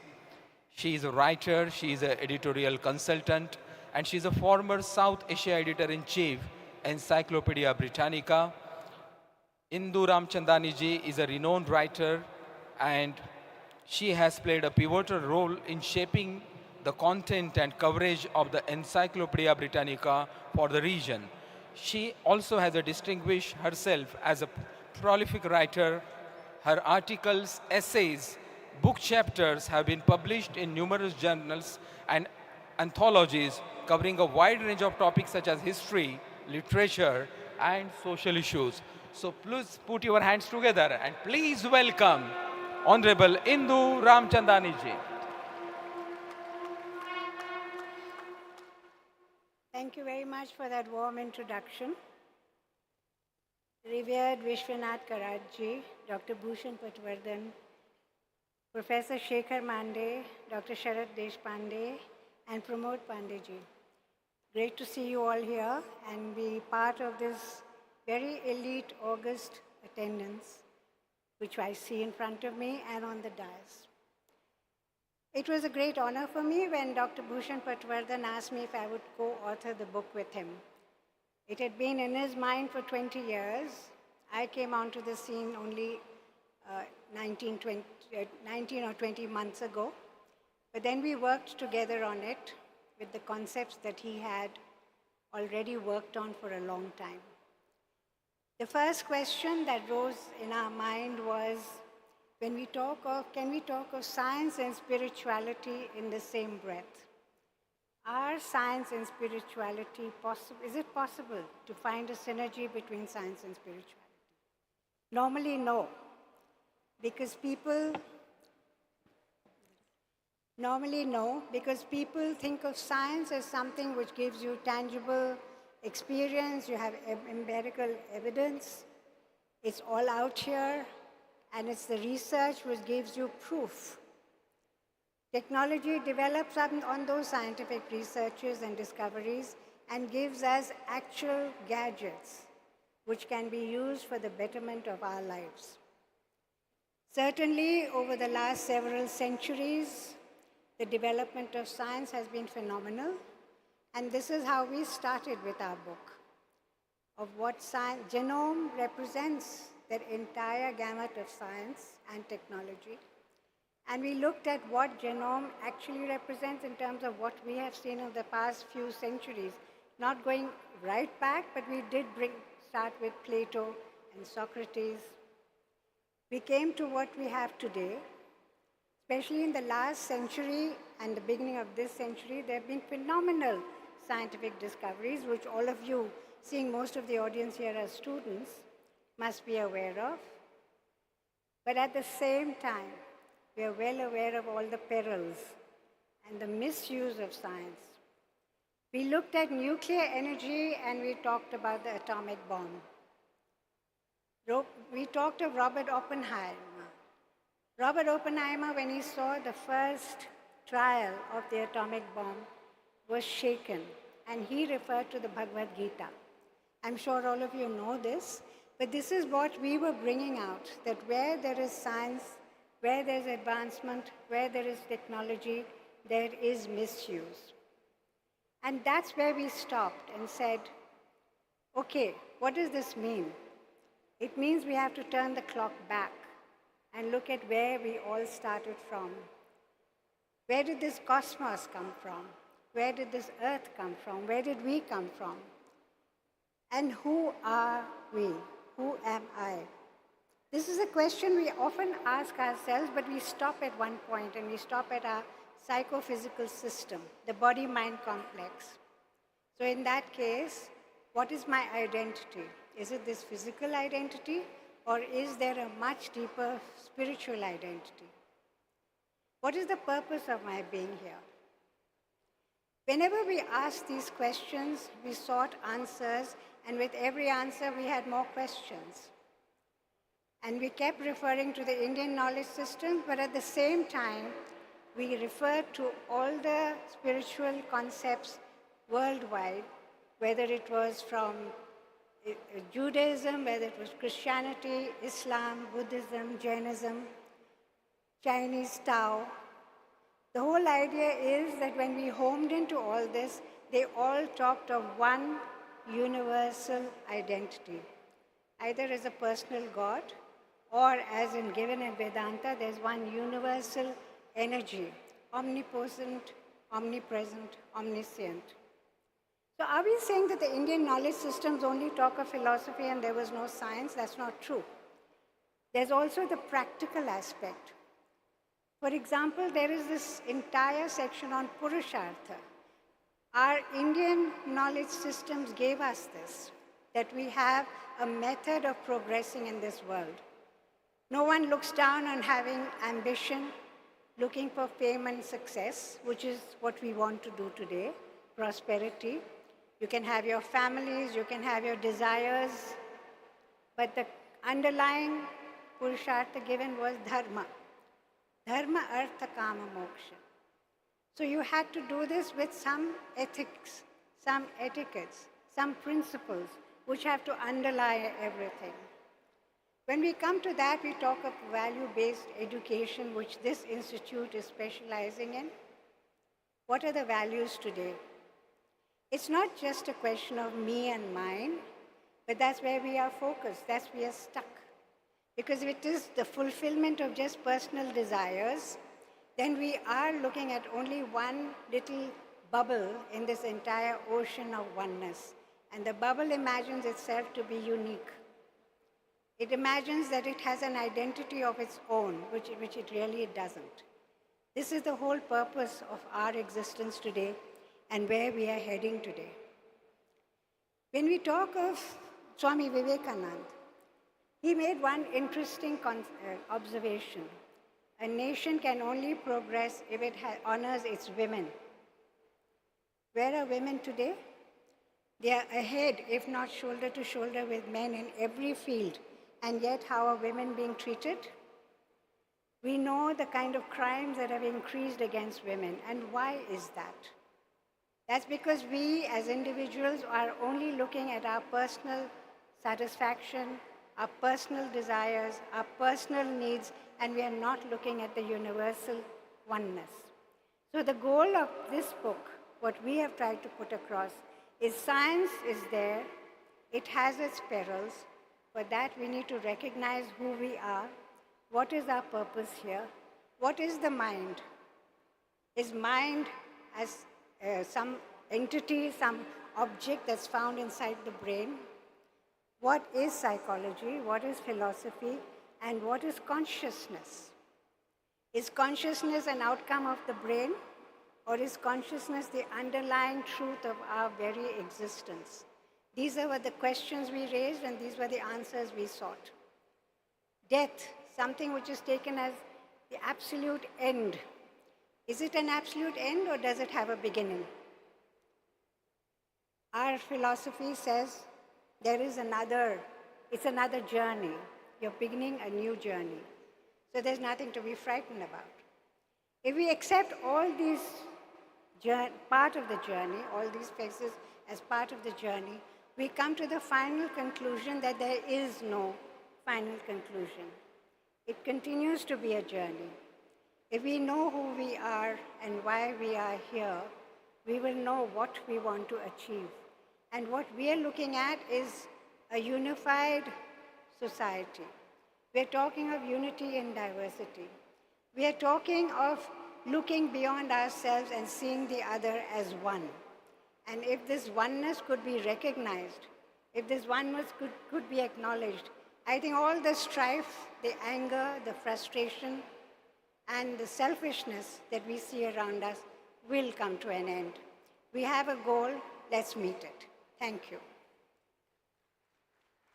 Thank you so much, Honorable Indu Ramchandanaji. Thank you so much. Now may I request Dr. Alex Hankey, who is a Professor Emeritus, MIT World Peace University, Pune, to address briefly this gathering.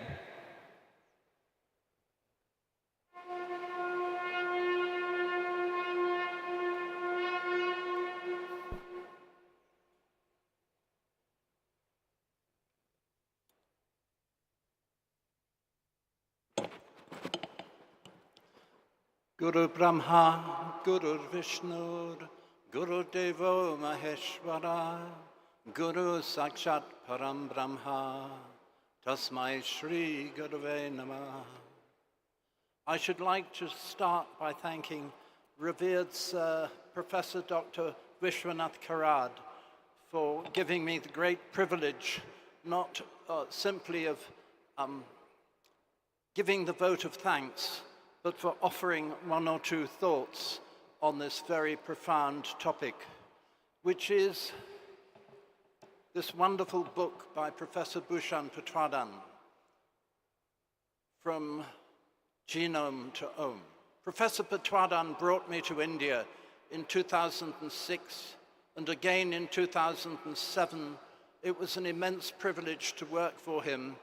He was made the head of the director of the Institute for Ayurveda Integrative Medicine, subsequently Vice Chancellor of Symbiosis International University.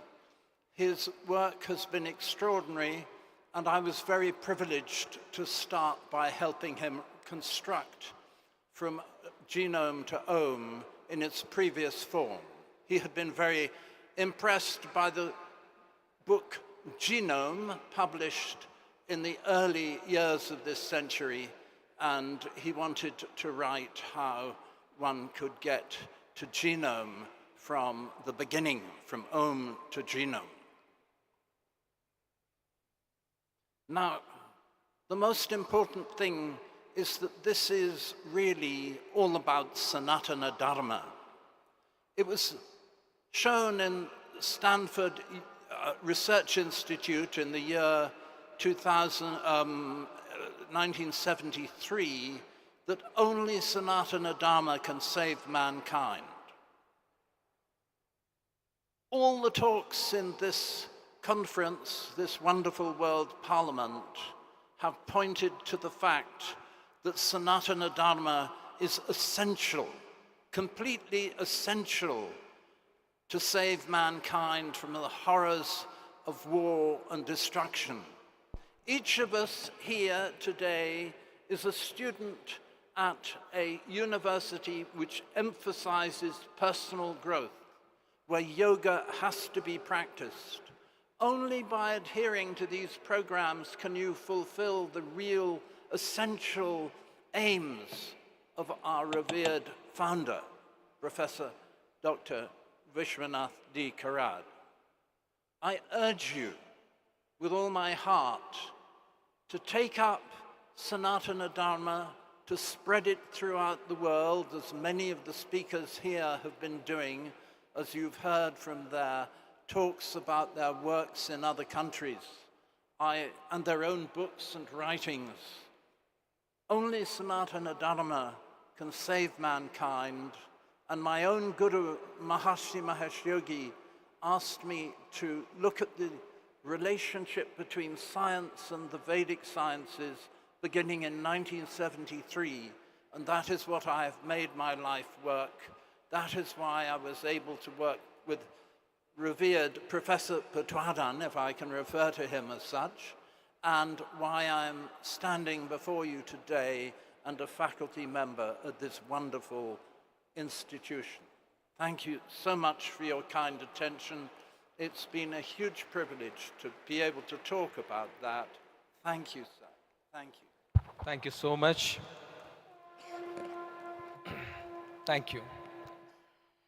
A staunch follower of Swami Vivekananda, that revered Professor Dr. Vishwanath Karad is that he always professed that a student going out of the MITES MIT Education Institution has to have 4 qualities, attributes in him: physically fit, mentally alert, intellectually sharp, and spiritually elevated.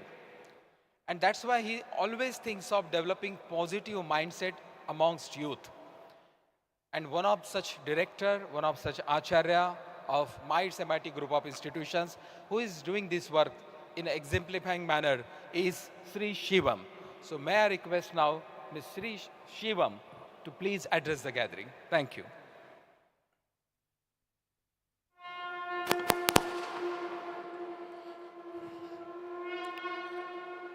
मंच पर बैठे सभी आदरणीयों को मैं प्रणाम करता हूं।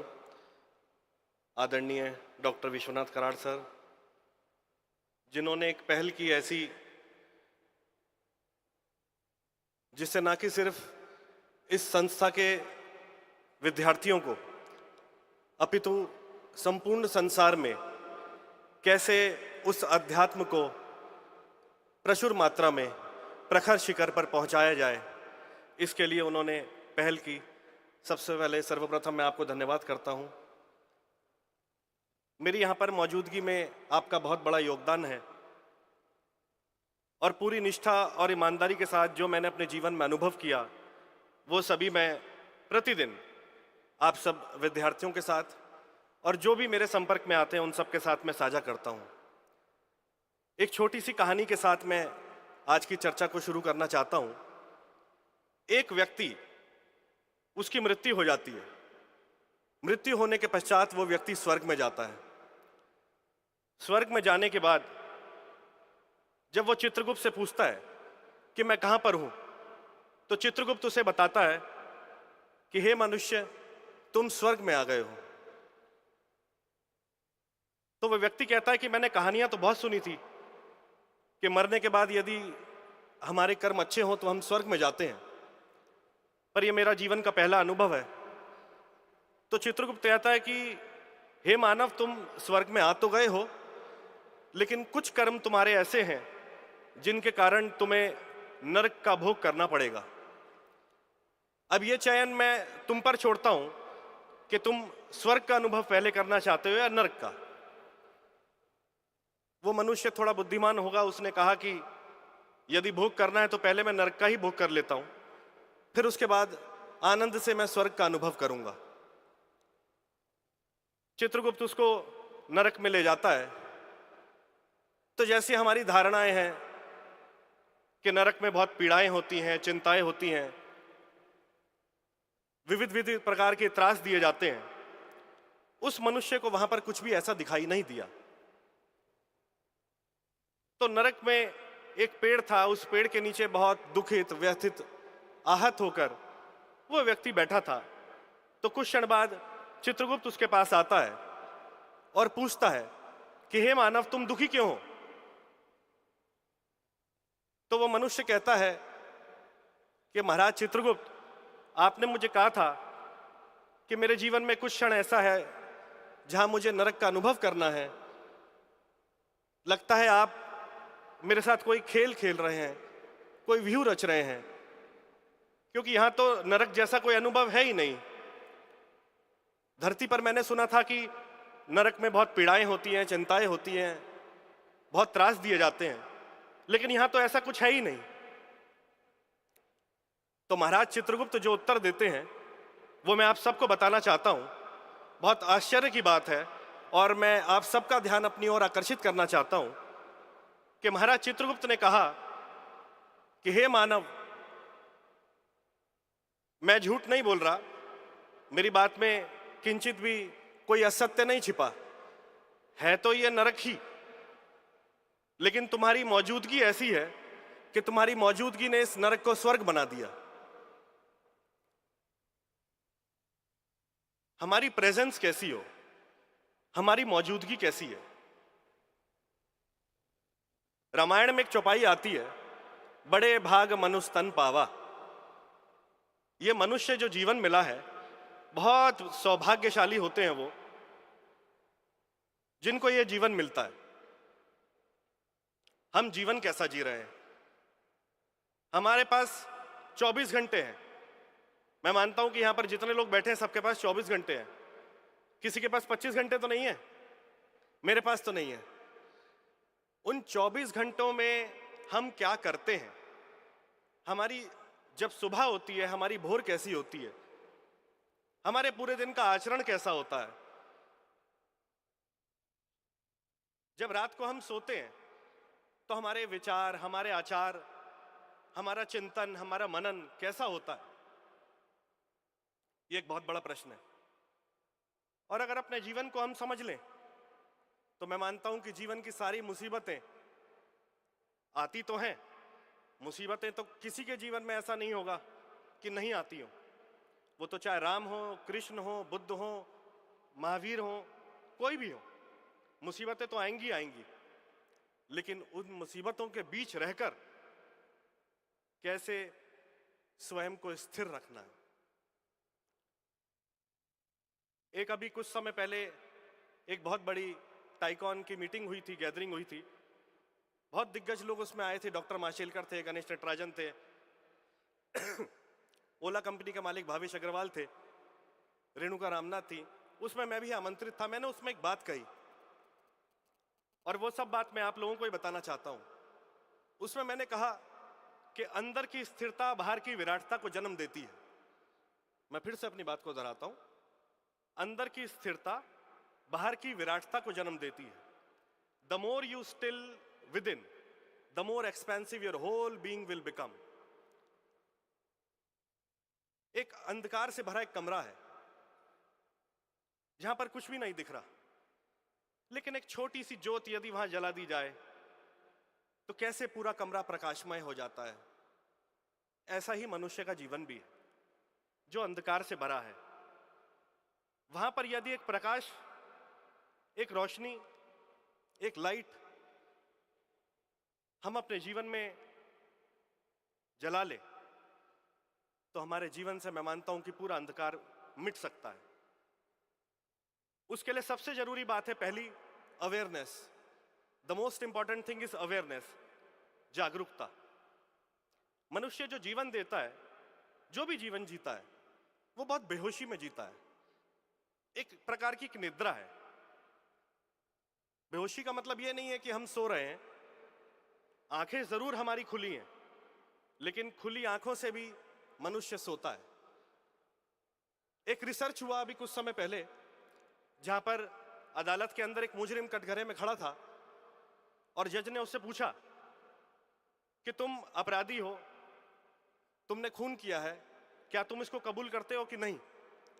तो अपराधी ने कहा कि मैंने ये गुनाह किया ही नहीं। ऐसा नहीं है कि वो अपराधी झूठ बोल रहा है, वो अपराधी होश में नहीं था। ये बात सिर्फ उस अपराधी की नहीं है, सबकी है, मानव जाति की है। यदि हम अपने भीतर थोड़ा सा होश जगा लें, थोड़ी सी अवेयरनेस अगर हमारे अंदर आ जाए, तो दूसरी चीज हम सीखते हैं ऑथेंटिसिटी। हम प्राकृतिक हो जाते हैं, नैसर्गिक हो जाते हैं, हम सरल हो जाते हैं, सहज हो जाते हैं। Then third thing is simplicity. तो अवेयरनेस, ऑथेंटिसिटी एंड सिंप्लिसिटी। इसके बाद जो हमारा एक चरित्र का निर्माण होता है उसे हम कहते हैं winning personality. So when someone ask you how to create a winning personality, then always remember three things, my friend. Live in awareness, in total awareness, whatever is happening. Be authentic and live a life with simplicity. And then automatically you will start living in the present moment. आज मैं अपनी बात को ओम की ध्वनि के उच्चारण के साथ समाप्त करता हूं। यहां पर हजारों बच्चों के साथ हम ओम चैंटिंग करते हैं। ओम वो साउंड है जो परमात्मा की आवाज है।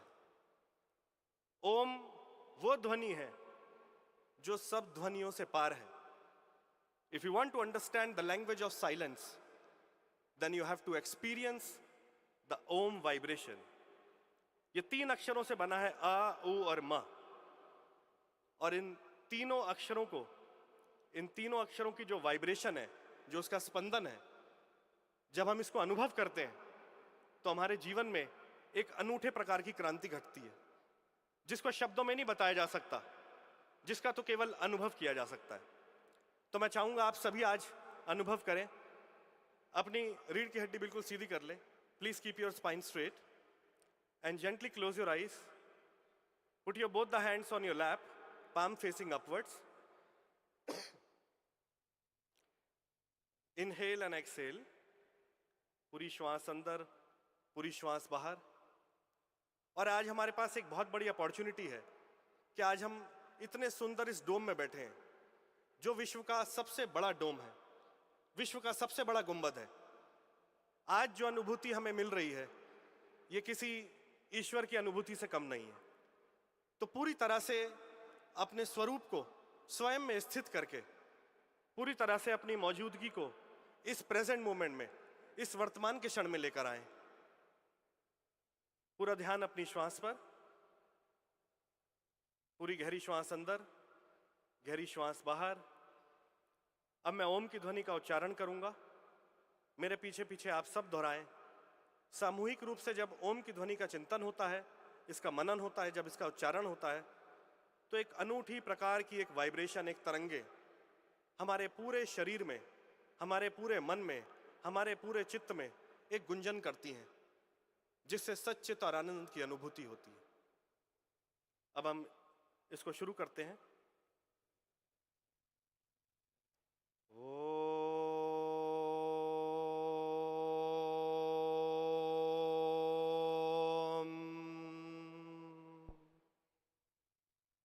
सब दोहराएं।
अब हम विश्व शांति के लिए प्रार्थना करेंगे। सब लोग मेरे पीछे पीछे दोहराएंगे। इसका मतलब है कि सबका मंगल हो, सबका हित हो। और जो ओम की ध्वनि का हमने उच्चारण किया, ऐसा महसूस करेंगे, ऐसा अनुभव करेंगे कि पूरे संसार में इस ओम की ध्वनि की तरंगे पहुंच रही हैं। मेरे पीछे पीछे दोहराएंगे। लोका समस्ता सुखिनो भवन्तु।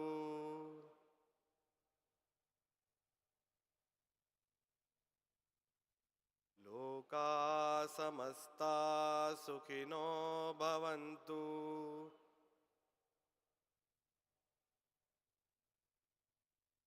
लोका समस्ता सुखिनो भवन्तु।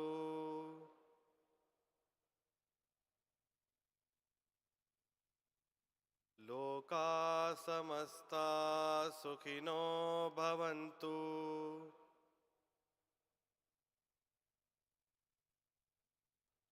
लोका समस्ता सुखिनो भवन्तु।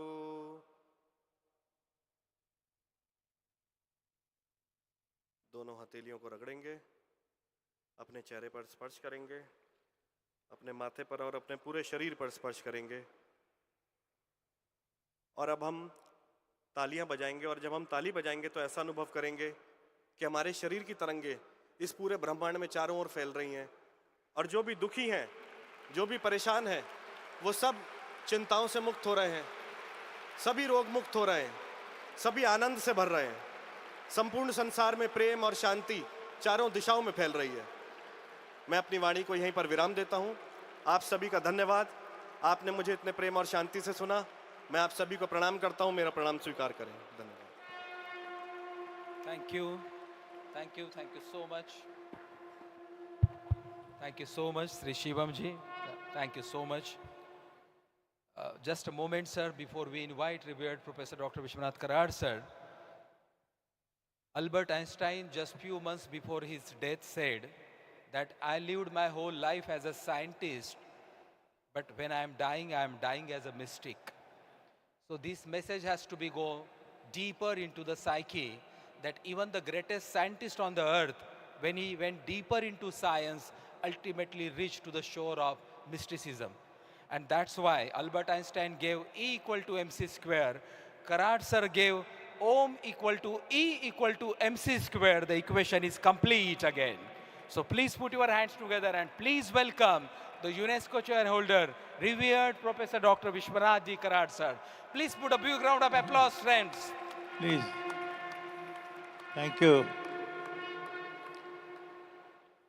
Friends, I have no adequate words to express my feelings of joy and satisfaction on this occasion when just nearby my side, I don't know, ये भूषण पटवर्धन है, क्या महाराष्ट्र भूषण है या भारत भूषण है, पता नहीं, लेकिन I am grateful to him for giving an insight and a new vision, not to India, but the entire world, all the human beings, about this very concept of genome and Om, speaking on the principles of science, religion, philosophy,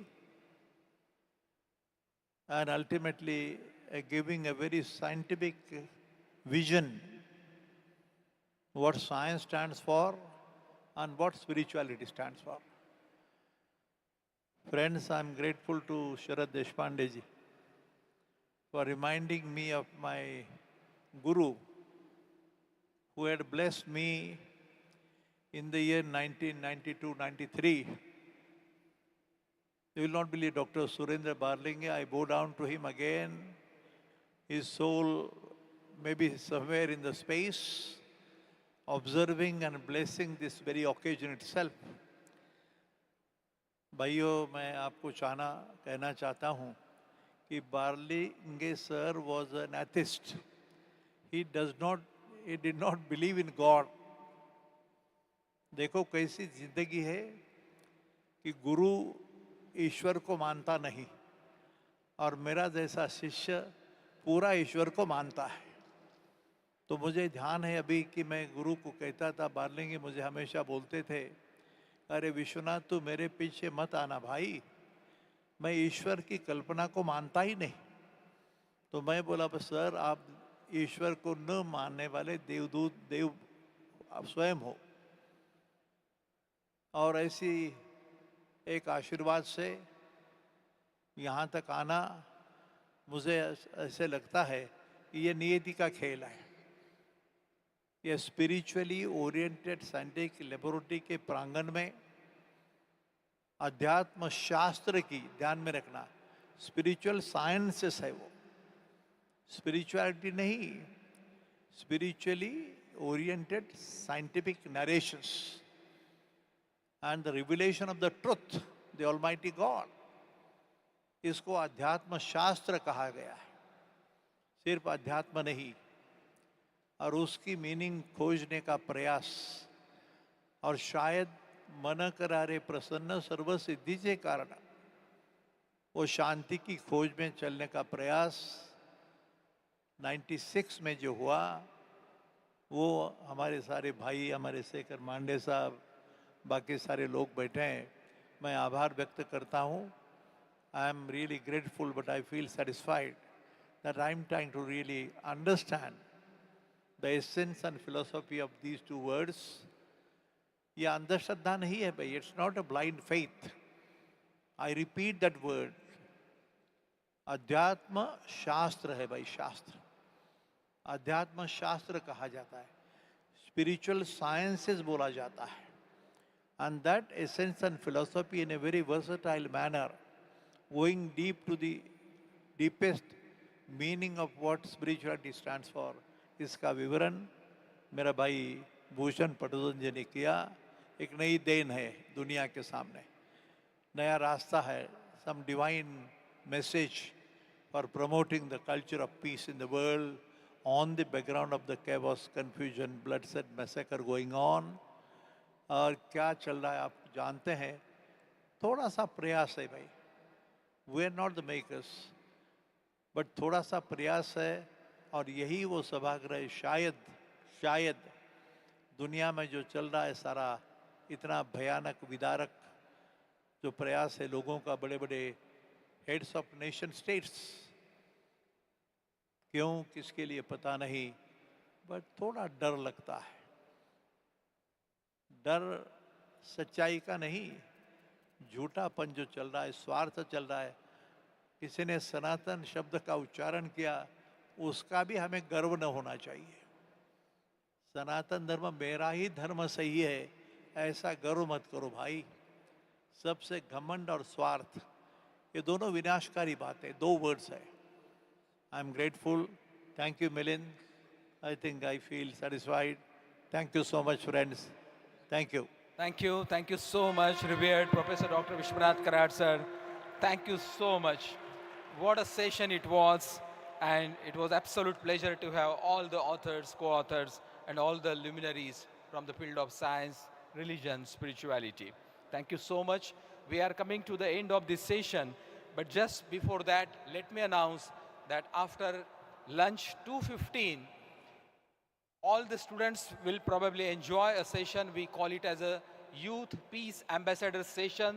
13 youth MIT WPU students will be expressing their views, and so you are all requested to join sharp at 2:15 p.m. here. I request all the audience, all the guests here to please rise for a group photograph, and let us have a group photograph twice.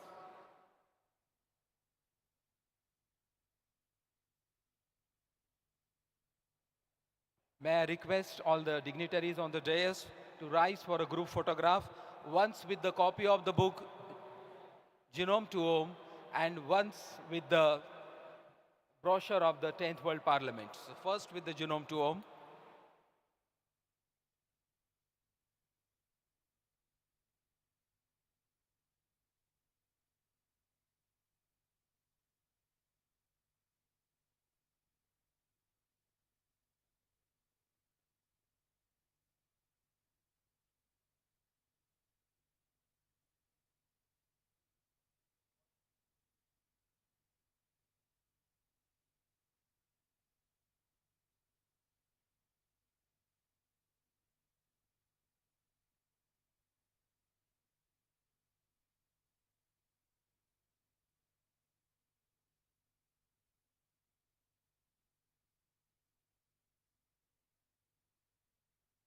Okay, thank you so much. I express heartfelt gratitude to revered Professor Dr. Karad sir, Dr. Bhushan Patwardhan ji, Dr.